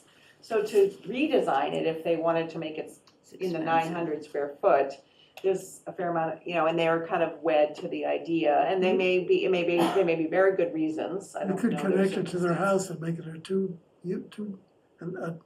a duplex is allowed in the district, so they could do that. Right, they could have done that, but They it feels don't like wanna do if they that. had just, maybe they came and asked you or talked to the building inspector, something beforehand. I believe they were, They did, yes.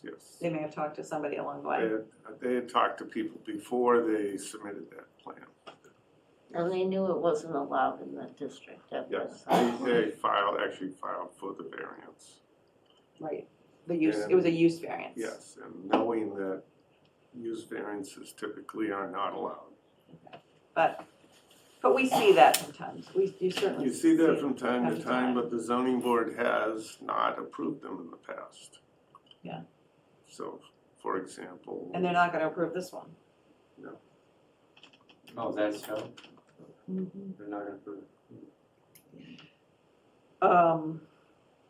Okay, let's come back to senior housing. Right. Very, very fun. Next steps. I hate to ask Chris and Mark to go hammer this out some more, We're gonna but hammer it you're out gonna some hammer it out some more, and we are going to all Arm wrestle? Read everything. come back and read this with a fine tooth comb And we will at put no line numbers on it. my numbers, okay? You guys are gonna have a long meeting tomorrow. All right, Okay. but thank you for moving that along. I have one more zoning, oh no, that's the next, I'm gonna jump to zoning about the large ADU Yes. in D1, D2. So Sarah asked us, I met with her and she was gonna send us an email, she sort of sent me an email, that said she thinks we should have large ADUs in District D1 and D2, and that we should put forward something at town meeting. She would like us to. I wouldn't be opposed. So why did we not include it in D1 and D2? And the- Because we thought two families were already Was allowed. Right, sufficient. because two families are already allowed, and, Well, but you'd wanna allow it only in single-family homes, right? Because But you you don't can't want do a that. two-family You to can't be do that. problematic. yeah, the problem is if you build your 1,200 square foot ADU, Right. and single families are allowed in the district, so you have a two-family with an ADU, or a single family with an ADU. Yeah. You are still a large ADU, you are still allowed a standard. Okay, So So if you have a duplex, you can put an ADU there, You can put the 900. for 900. So we're So- talking about.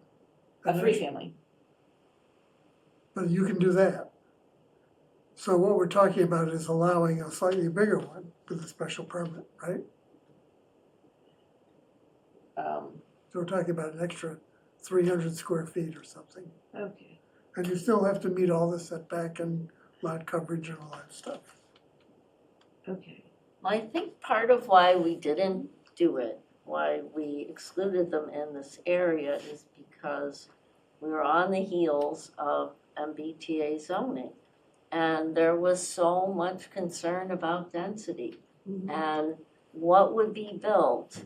And parts of D1 are in a chod. And I think that was part of it, just Yeah.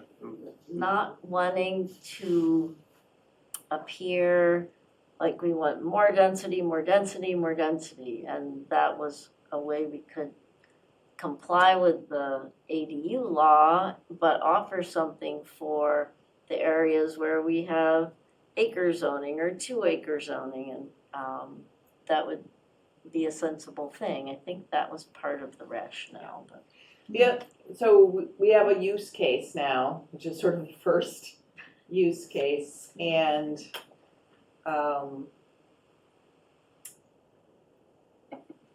a use case of one is not how we should develop Right. policy. Right. And my concern is, to sort of around density, is this is a very, exactly what we say we want to see, which is the kids are taking over the home and the parents Yeah. are moving into Right. the ADU. But,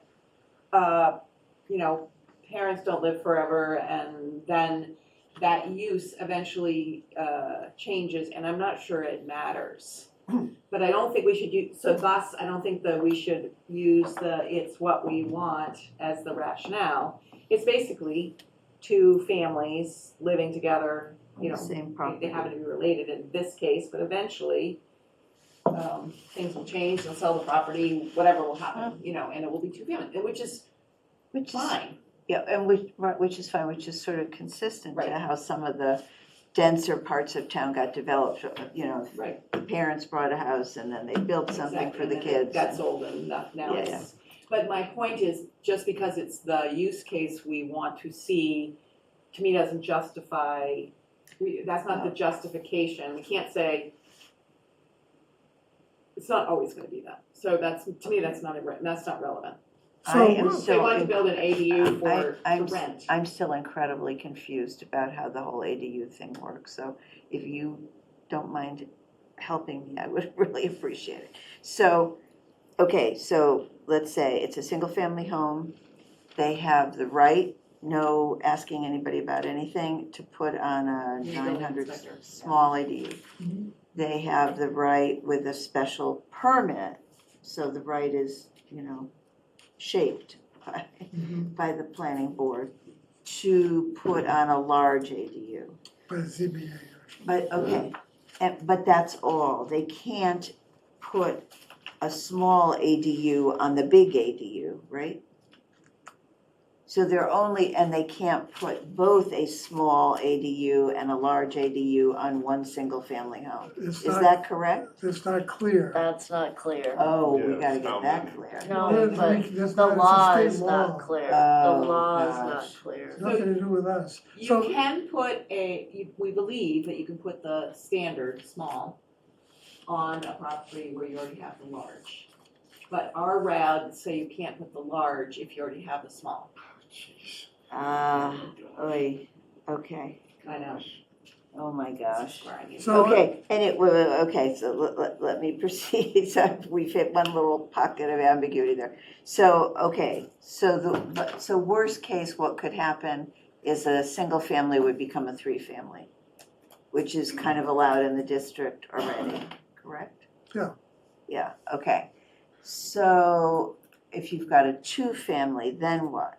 Can each of those units have an ADU, so a 2-family becomes a what 4-family? limits ADUs under the state law, if they're standard ADUs, 900 square feet. 900 square feet. The only limit we can reasonably put on them is lot coverage and setbacks, Oh, wow. and that's the state law.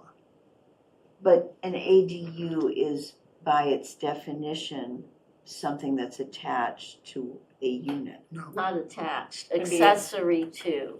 Accessory to, it's okay. like a But shed. there's only one per unit that No, exists on the property, is that correct? no. Not under the state law.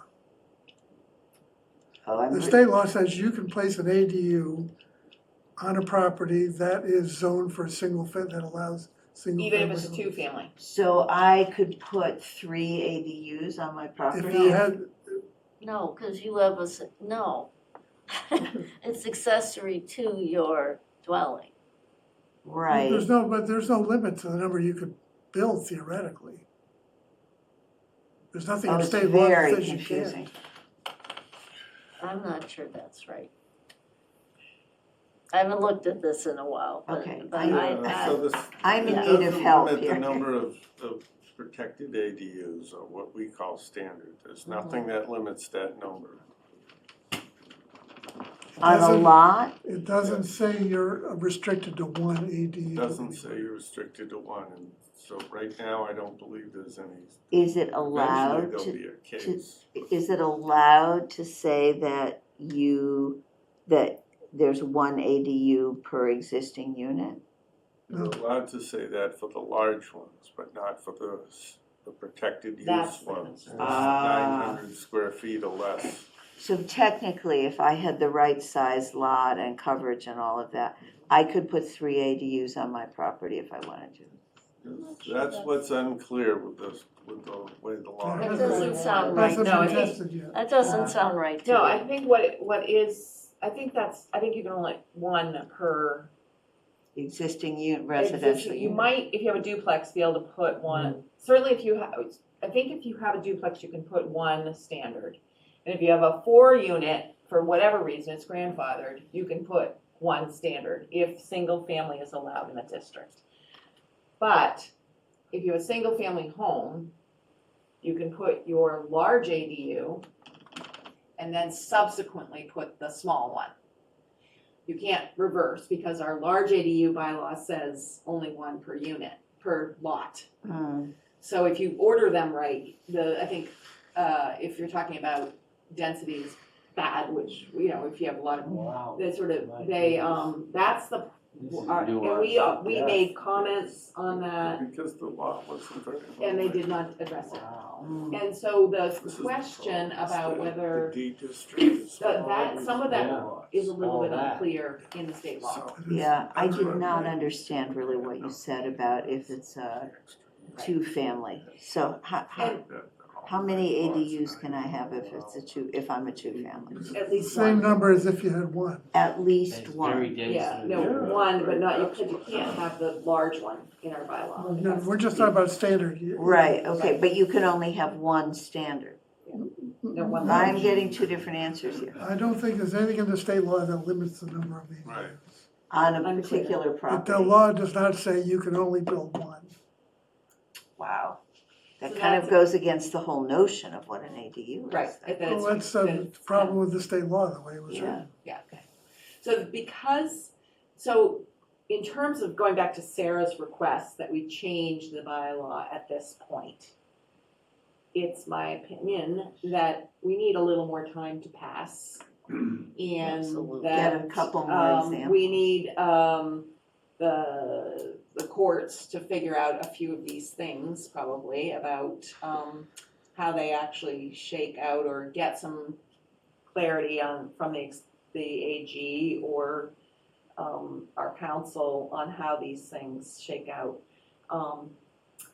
The other piece that's open to the applicant in this case has a number of options. They can wait until we change the bylaw. They can build a 900 square foot. They can build a duplex, so they can connect the 2 buildings somehow with a breezeway or something. Or they could make it adjacent to their building. Could they get a variance to have their duplex in two buildings. They could get a variance to potentially to have it in two buildings. To me, I'd rather change the two building thing rather than change the ADU thing.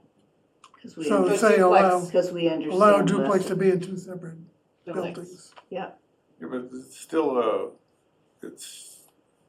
ADU that's greater than 900 square feet. Well, it also creates a kind of a loophole on that it's no longer an accessory, you know, the Well, duplex, but in the D1, you can build a duplex. you can build a duplex. By right. Right. I So, think another specific fact of this case was their lot is large, which is not the case in most of D1 and That's D2. true. They have a large lot, so they have room to do the larger ADU. I mean, just lots of factors, unfortunately, at play in the first one that comes up. And it would be illegal to put a condition that says if you do this large, the condition of doing the large ADU is that you can do no more ADUs. that would No, be illegal. we have That would be illegal. that's right. Oh, So, I like your last solution the best, Sarah. just wait a little bit and see. No, Oh, no, if you're gonna change the bylaw, change it to make the duplex have two. two. Doesn't have to be attached, right? Yeah, not be attached. Would that So, be by right or by special by permit? special permit, I don't know. Where is that in this? Could be a note in the. Yeah, there you go. Those So notes right now in are District pretty 1, exciting. conversion of a one-family dwelling into a two-family dwelling is with the ZBA and it has note 3. What's note 3? Something dumb. Wow. Oh, it's that god-awful thing. All right, first of all, it says D2, the conversion of single-family resident on a lot as of, however, a conversion of a two-family, you can't increase the height, volume, or structure, including construction. That's ridiculous.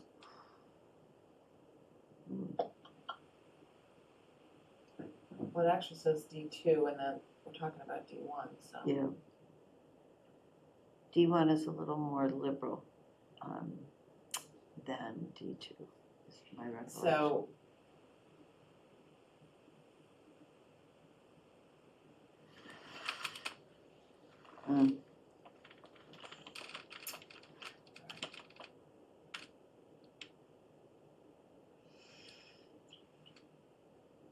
I I'm mean, not if you, sure how to read this in terms of where it says it has to be connected, single building, I think it actually is that you're only allowed one one building. building on a lot in the whole town.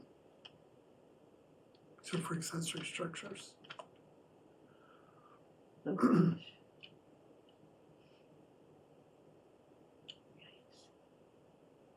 Okay, well, Well, that would make sense yeah, when you think Right. about all these cases of dividing properties.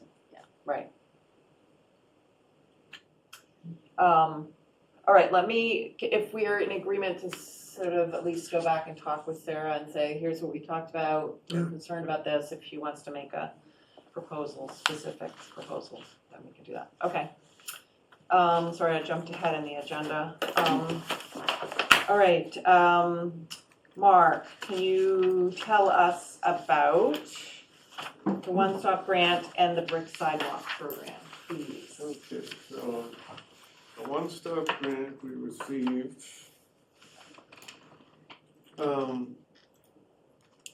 to put together two things. One is to do a planning study for the general zoning district, of which we have the downtown is a portion of.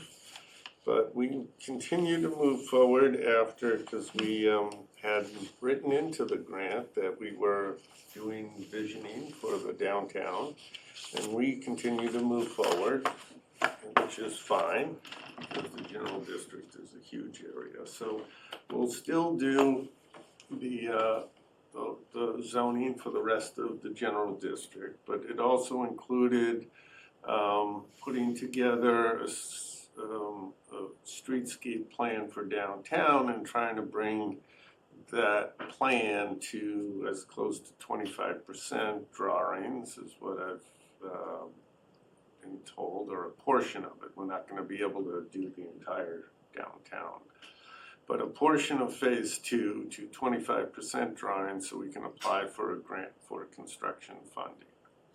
In order to apply for Mass Works funding, you really need to have a plan at that level or pretty darn close in order to get that funding.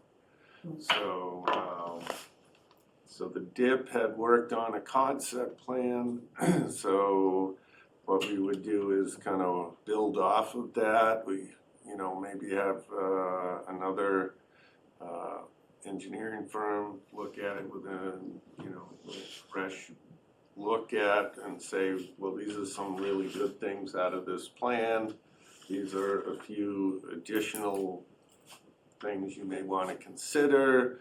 Upgrade the palette of materials and so on and so forth, and submit that and bring that to 25% for a portion of the downtown, including they have to do survey work and stuff for the downtown area. They pretty much, they don't have to survey the entire thing because that would use up most of the funds, but ideally the second section of the downtown. And so that's where we're at with that. The contract will be signed sometime in December, which will give us we can proceed in January. We have 18 months to complete the project until the end of June the following year. So that gives us Not to complete the whole project, complete the to study. complete the study and the not the construction, because we don't have construction funding, but complete the drawings for the streetscape portion and the planning for the general district. So and so we have 18 months to complete that grant. We applied for, I think, $135,000, and the planning board, you had committed $15,000 out of this year's budget as the match. So they funded us at $110,000. So in total, we have about $125,000. Yes, $125,000 toward the project. So.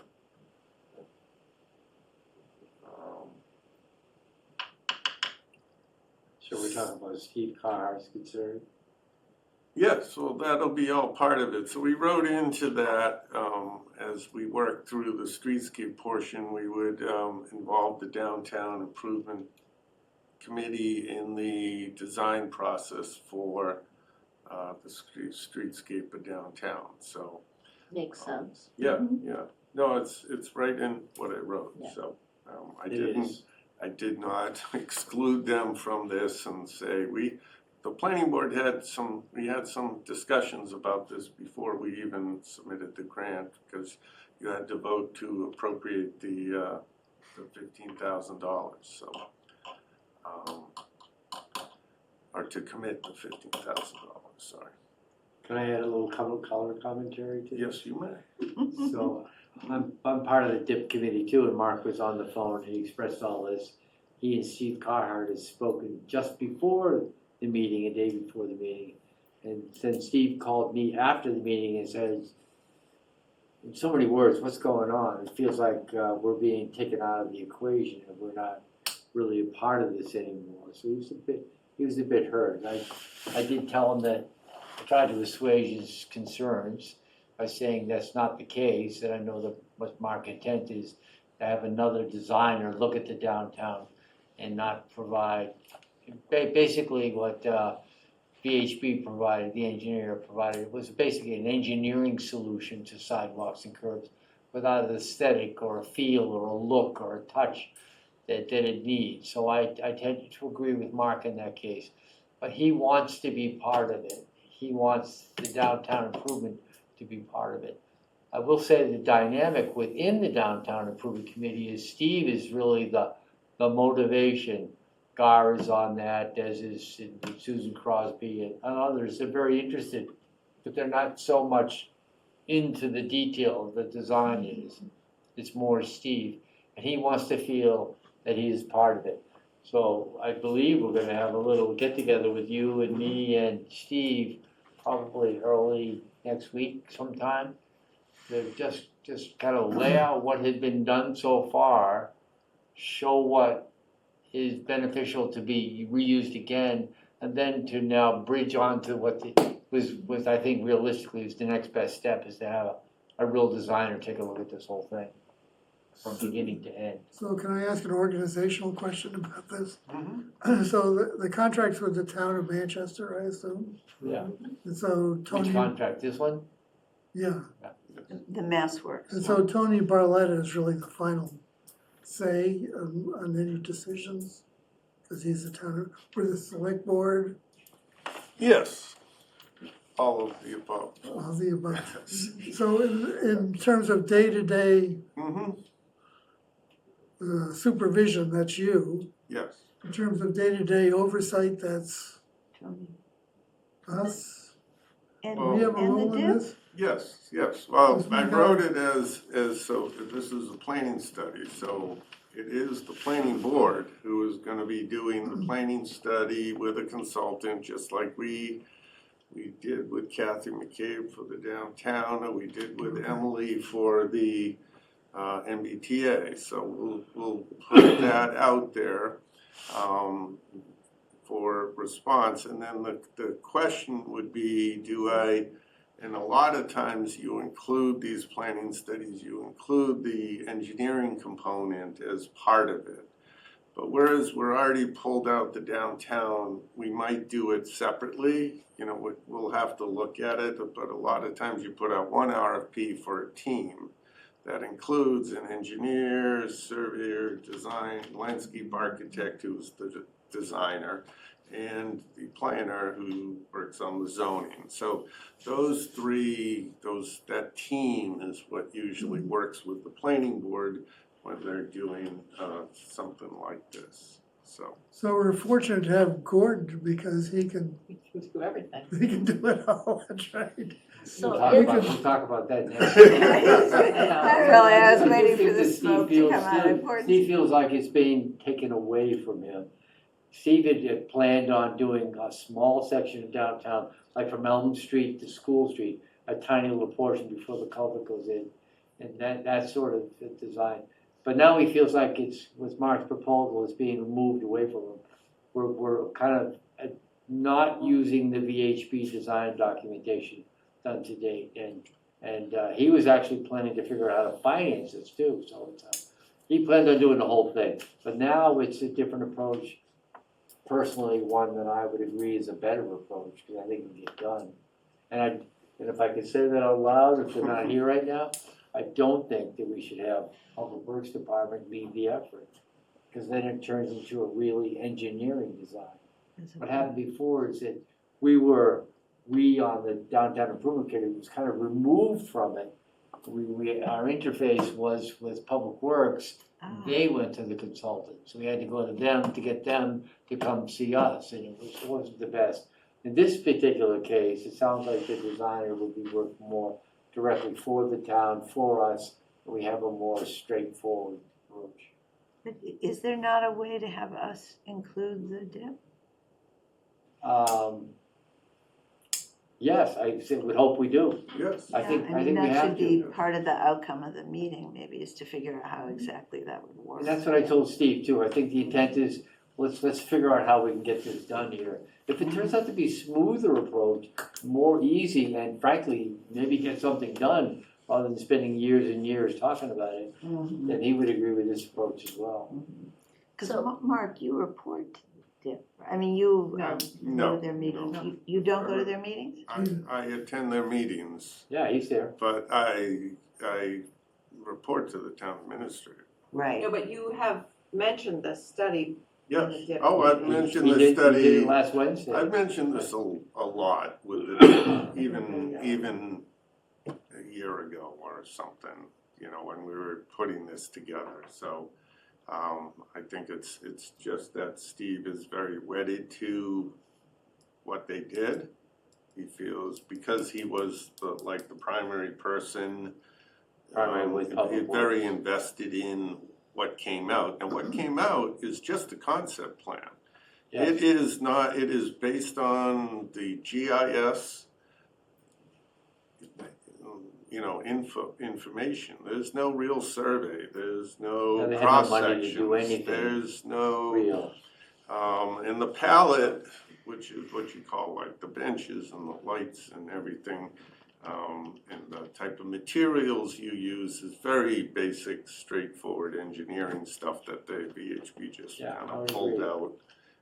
Very engineering. Yeah, and so these are all the things that you want to look at in detail, in greater detail, to really create a sense of place for your downtown is what we're trying to do. Is, you know, the zoning is one piece of what we're trying to do. The streetscape's another piece. Improvements to public properties is a third piece. Marketing and trying to get people to see what's here and find out what's here, you know, is another thing. You know, we did create on our webpage now, we have a visitor line on on the main heading.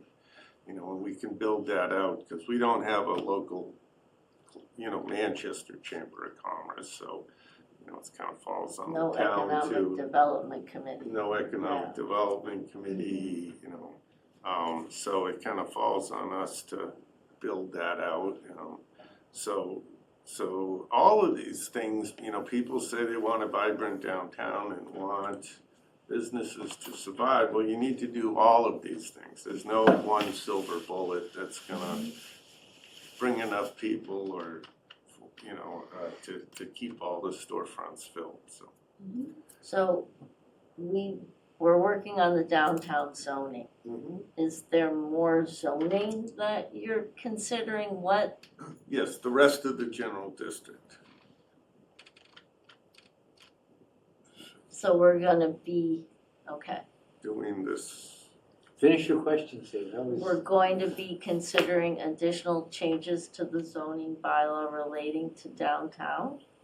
probably not relating to downtown, but relating to the rest of the general. Remember, the downtown, Gordon has this up, the downtown's only 20% of the general district. True. So the general district includes large areas that are places that are residential right now. That's down Summer Street to Lincoln Street. You know, you may wanna incorporate some of those residential areas, properties into the D district or whatever it is that abuts there, because it's also mostly fairly small lot housing. But you may wanna keep, you know, a general district, you know, along the Summer Street, because it's a main road, you have a mix of commercial properties, so you may wanna keep a general district. But you may wanna fold in some of the residential areas into some other residential zoning districts. You may wanna keep a general district for like the boatyards and where they store properties there as well. So you don't wanna completely eliminate it, but you may wanna adjust the locale, so. Okay, So clearly, if we're looking at zoning, the planning board has to be involved. I can totally understand that someone who has worked very hard on the downtown look and feel might feel a little, I think we could make it work Yeah. though, if we engage Steve in this Yeah. process here. so and he I, feels like he's doing something. so I think you guys should meet with Steve. I also talked to Ann Harrison because I think the select board has some sort of interest in the look and feel of downtown, which brings us to brick sidewalk as our next discussion item. So I'm gonna propose that we actually have a meeting that's Tony, Ann, me, Steve, maybe Gordon and Mark,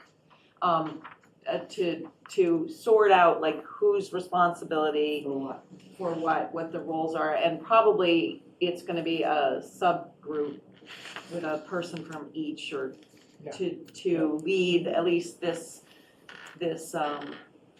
streetscape effort. Supposed to be like the facilities commission. Yeah. Streetscape Task Force. There you go. And it could become the- SSTF, yeah. Say it And I fast. do think that there is probably a wider variety of opinions about streetscapes than Oh, man. we No might question. anticipate or want. Just the downtown improvement committee alone has I Yeah. bet. tremendous, some focus on parking, some focus on bump outs, some on the street traffic lights, others, it's pretty amazing, and that's just that little group. So somebody like a Kathy might be very helpful at helping us to articulate goals, and then you can implement to the goals, rather than, implementation and saying, well, what are we trying to achieve here? She's been very good with Steve and recrafting the mission for what the Yeah, downtown that improvement's was about, so great, she right, would that be. they So- did that.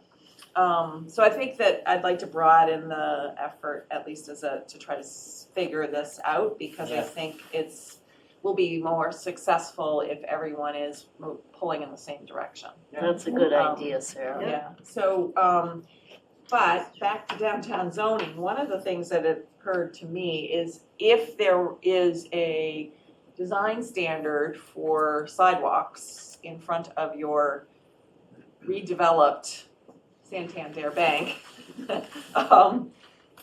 is there a way that zoning can say, if you touch the sidewalk, here's how you have to, here's the spec, you have to, once we have that spec, here's how you have to put it back. Yeah, sure, why can't we do that? No, we can't put that in zoning? You can't really put that in zoning. What you can do is make that a condition of site plan review and make everyone do it. That Because becomes- usually they always want some sort of, accommodation for something that's,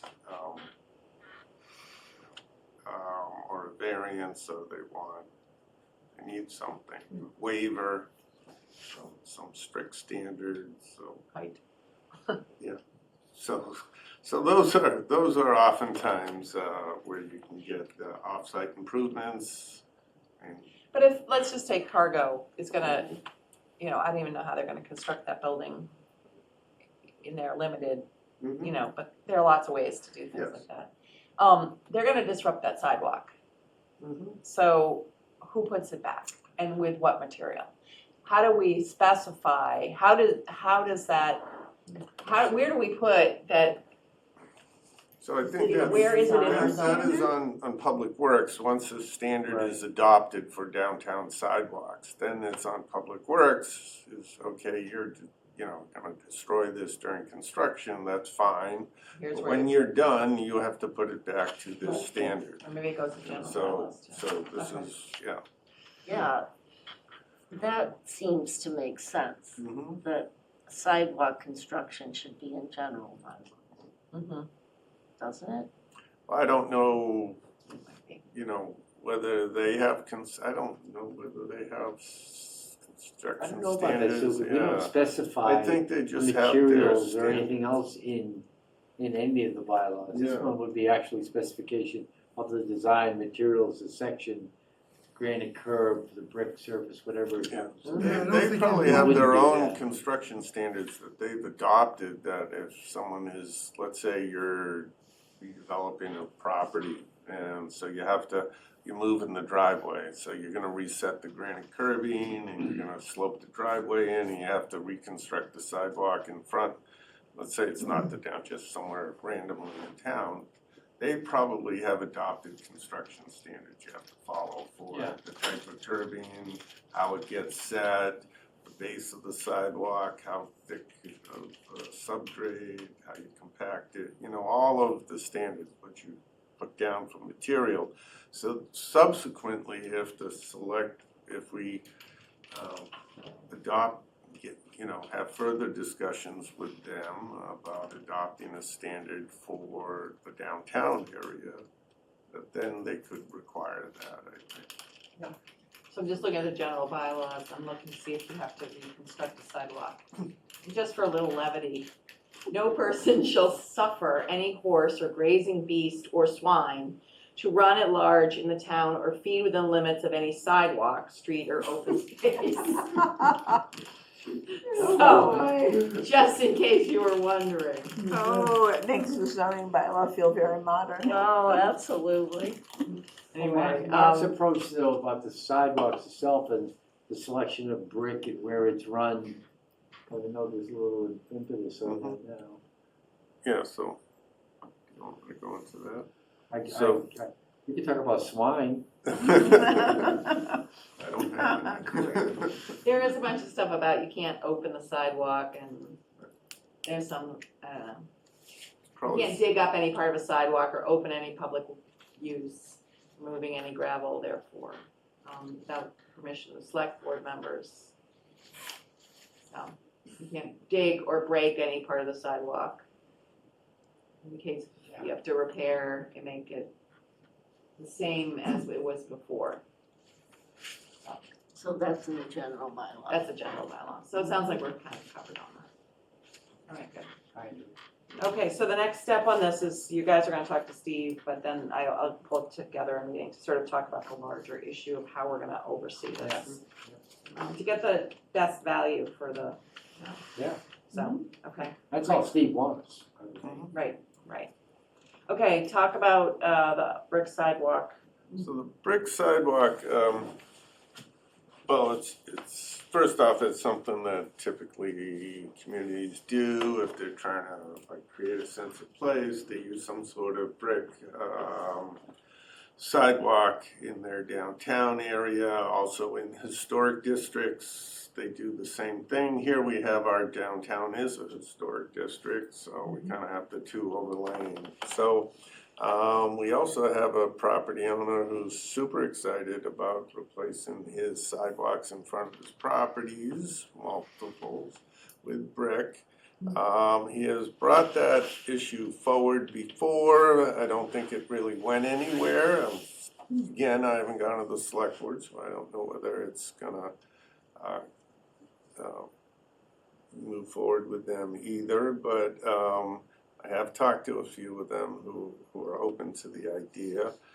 So I researched, and several of the communities have a voluntary brick sidewalk program whereby if you own a property and you want to replace your sidewalk in front of your house or your business, you can do so. You submit a request.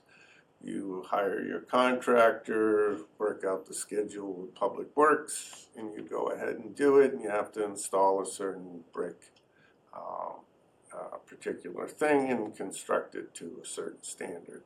So I've drafted a voluntary sidewalk program whereby kind of matching similar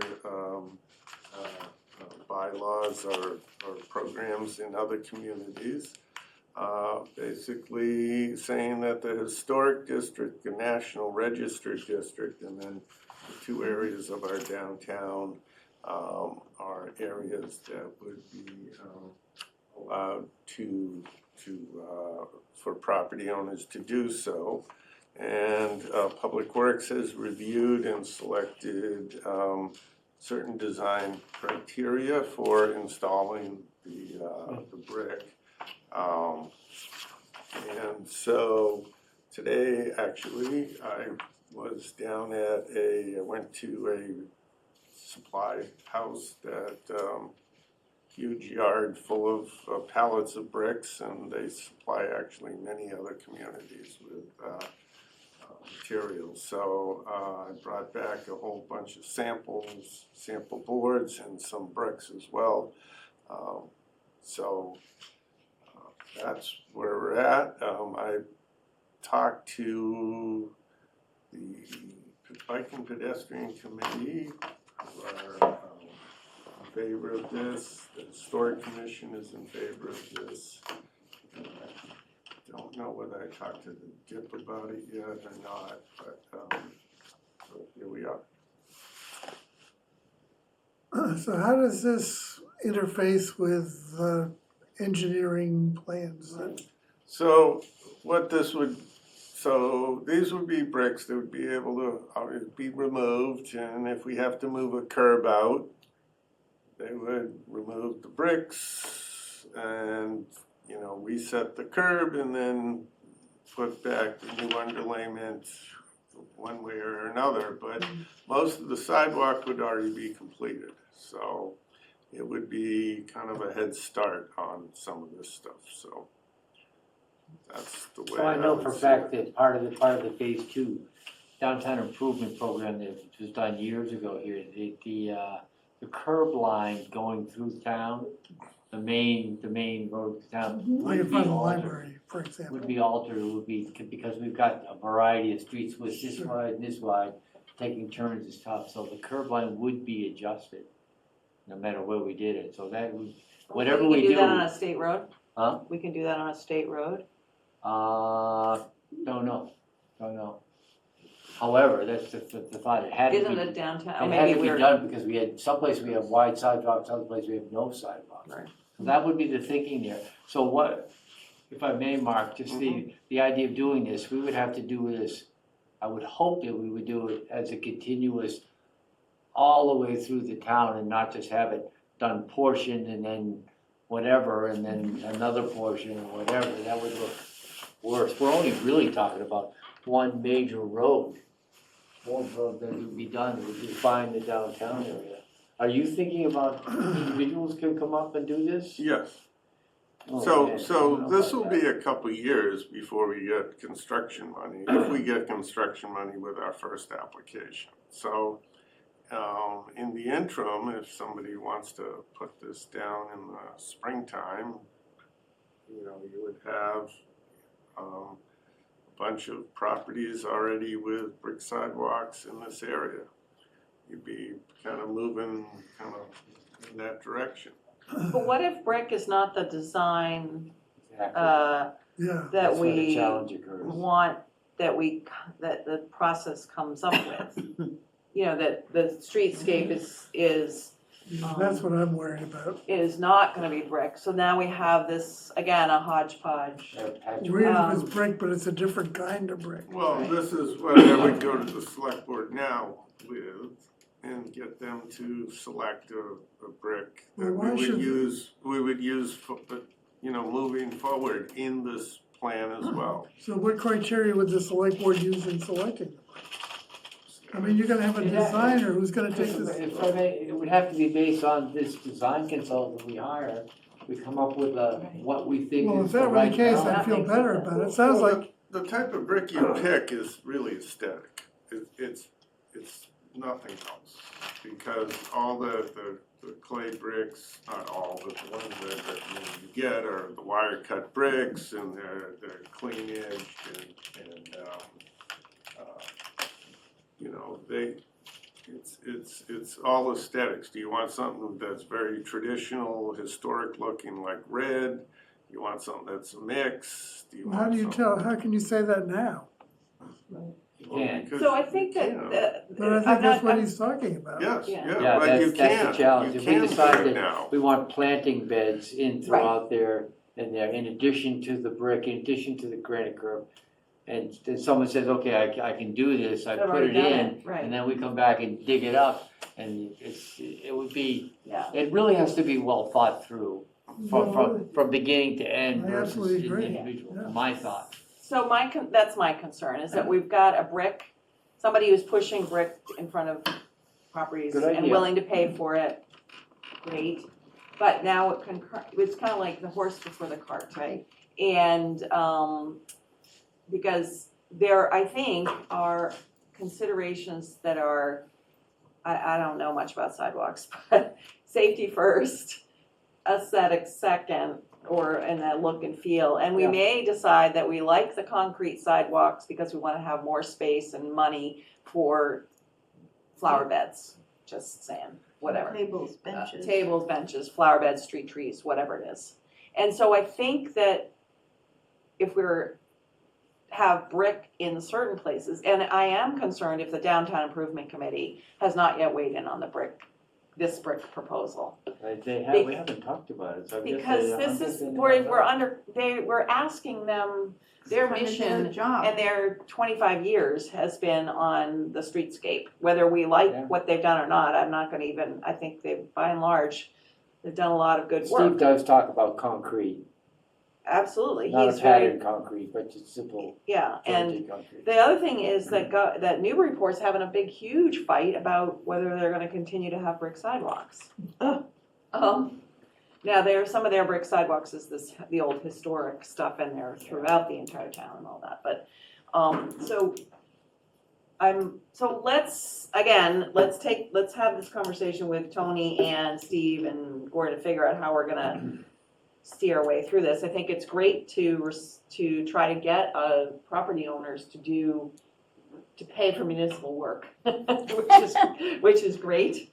But I'm worried that we're the cart before the horse, but it doesn't seem that it's entirely a planning board function, but we are a part of it. And, arguably, the cart before the horse is the fact that we're presenting downtown zoning before we're Right. having the general district, so the same could be said. Right. Although I think we've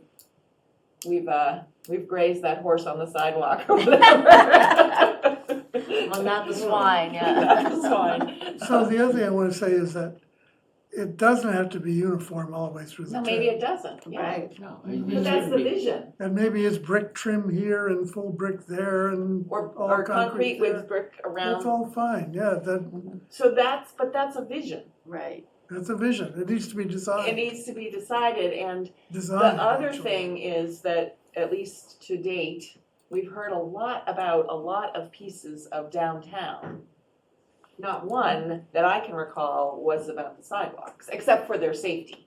Steve did, like that but the finish of the sidewalks Mhm. has not come up. Now, as the second we raise it, I'm sure lots of people will have lots of opinions.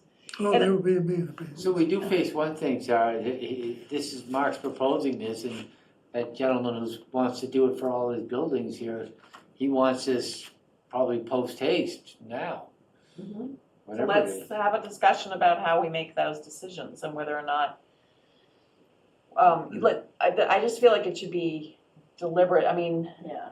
Yeah, it should be It needs to be process, processed, it yeah. does need to have, and I appreciate Yes. Mark's initiative to make this, to move this thing forward Did it for you. and put together some, what look to be reasonable Concrete. Designs. standards.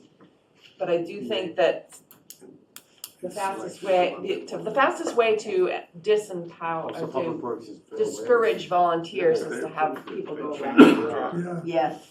Good. Yes. So let's, Simple. so we'll have a meeting and you're not getting the grant funding, but I think we need to have a little bit of clarity about how this works. Who's doing that? And maybe the first order of business is for the subgroup is to just sort of weigh in on this and how it's gonna fit with a larger vision or something, I'm not sure. So, okay, great, thank you for the update, Mark, on that. The liaison reports, I keep saying I'm gonna assign somebody, but, I will report that I've gone to 2 of the Town Green March meetings. March stands for, they're basically working on climate resilience. And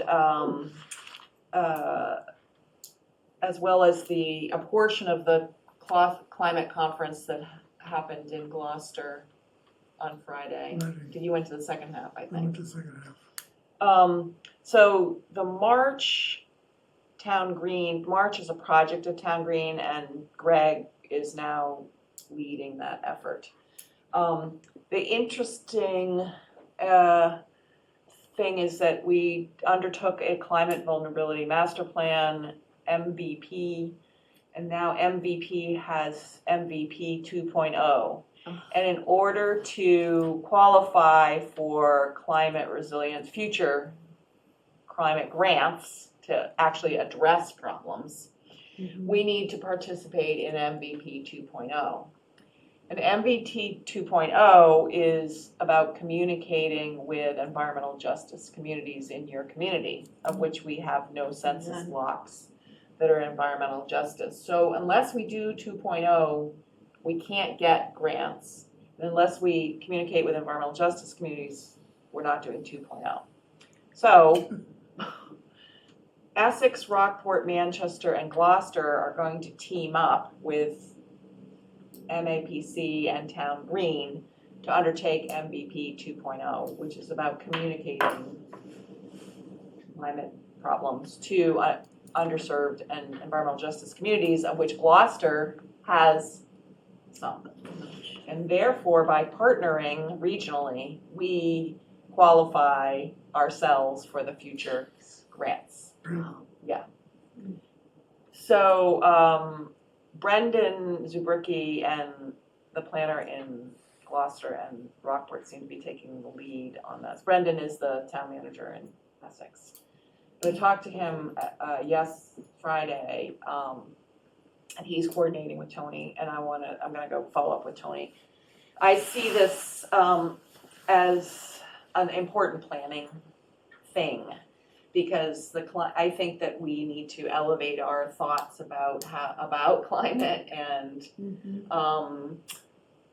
understand what it's going to take on a planning level. It's going to be a different kind of planning, I think, and planning and implementation. But this MVP 2.0 appears to be I don't want to say a box to check, but Yeah. a process that we need to do to qualify for state funding. You went for part of that meeting. I kind of got it. Do I have it more or less correct? Yep. The other piece of this, in the morning of the climate conference, I had forgotten and had not been paying attention. Apparently, there was some Harvard school design, urban Office of Urbanization, who did a case study, and I guess maybe they continued to talk about it in the afternoon, and they used Manchester as the case study, which was quite interesting on the concept level. The case study showed that a third to a quarter, a quarter to a third of our assessed value is along the coast, not surprising, which I thought is an interesting thought exercise or awareness. But then they said, so we should move all those residences to the area north of 128, which of course is all conservation land. And That was the suggestion That of was the their sort design of- team? This yeah, is that sort was of like the their MIT big thing. idea. Gosh, they So I did thought that it was as really well, but- an interesting thought exercise until that Yeah. point, and then and then- and they had some interesting thought exercises around, basically protect things now so you don't have to fix them later. Look at that. That kind of stuff. For that place, the But they country lost that me we're a little in. bit on we're gonna move housing Move to. houses. So, I could talk a lot about that offline, about my opinions about that, and also, pretty interesting. It makes you think about what is that tax base, and how much does it cost in terms of school kids, which is almost nothing, and all kinds of other things. So, the other thing, I think that was the big takeaway that I had from the conference, and the 2 March meetings, and I will continue to try to go to those. Wow. Anyway, it was interesting. So that's the update I have on that. Any other updates from any other Yes. boards? Yeah. CPC is accepting applications for grant money for this year. Sidewalks?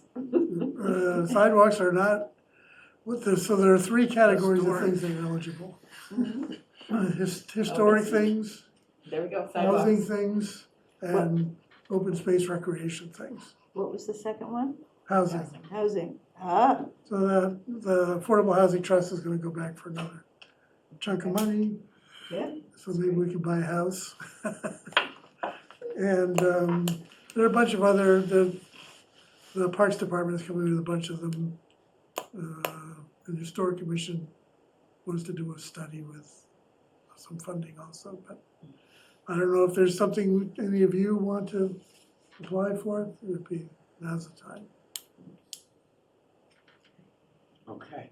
Can I talk about a little bit about things? So we met today for an hour and a half with Tetra Tech, who's been doing the feasibility studies, massing studies for police department, fire department, and for DPW. And the two sites, as everybody knows, is the one up on School Street, just before Atwater Avenue, that tire, and used to be used for leaf and spoil storage. The other one is on Pleasant Street. So they went through their analysis and their options and their discussions about the possibilities of where these things are. So it was a really good, very fertile discussion about what the best ways to do this thing. It was everywhere. The fire department was representative, Public Works was representative, the police department was representative, 3 consultants there, and then there's probably 4 or 5 members of the committee there. And we came up with what is going to be, as it should be, the idea that they're gonna come up with all the options that are available, all the parts and pieces, mix them around, and then a pros and cons list of it to evaluate it. And then from there, we make a true assessment of where it's to go.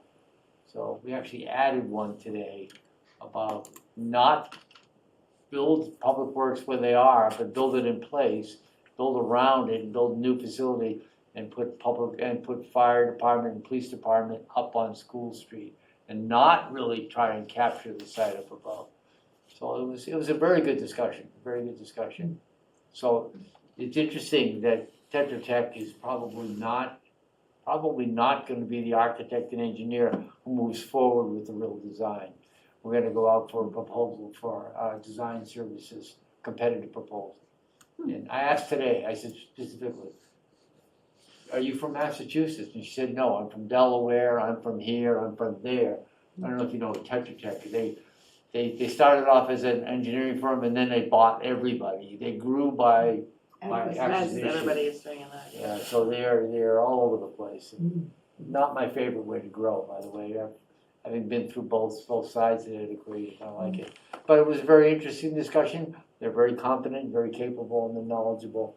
And hopefully we'll come up with an answer, which will obviously have to go through the select board and planning. Just for a quick note on the Essex School Building Committee, because one of the considerations, as I mentioned before, is building in Manchester on Memorial. The architect for that has come up with some concept plans of how you would add K through 5, basically a whole nother educational wing to that site, and it made my blood boil, like, oh my God, we're not gonna consider that. That would be dumb as monkeys. It's not good for planning, not good for the regional agreement, not good for anything. Not parking, I mean, nothing. We lose the tennis courts, Oh my gosh, a terrible. everything. So I mean, I think, Are there proponents of that idea? no, there isn't a problem. I mean, it's all good. It's like good the points there. Harvard thing. The idea was, They just know. we developed it enough to know Sense that of we don't want to place. develop it anymore. Good. And that's gonna be our way out of that approach. But there is still talk about K through 3 would stay in Essex, and then 4 and 5 from Essex would move to Manchester and work within the existing facility.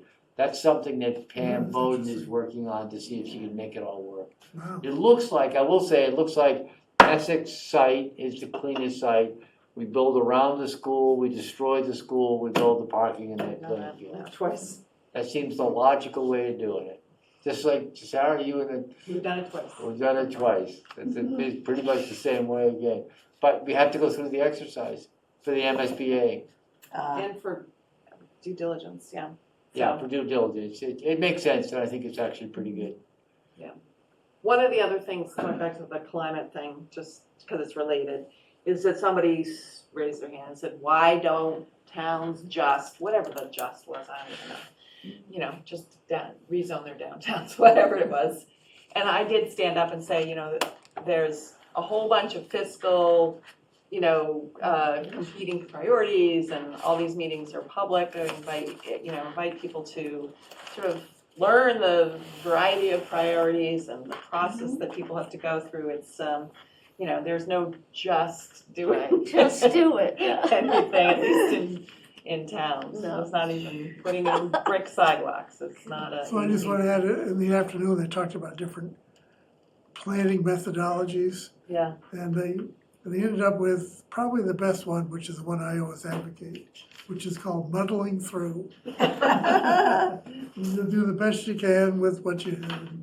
Yeah, Doing anything else is just gonna waste of time usually. kind of is. well, it means nothing gets done. Yeah, Yeah, that's a so, good thing. well, we get a lot done. Yeah, All right, we do. with that, let's see, we had Open space some, and rec, wait, open space and Yeah, rec. Sandy's sorry. got one.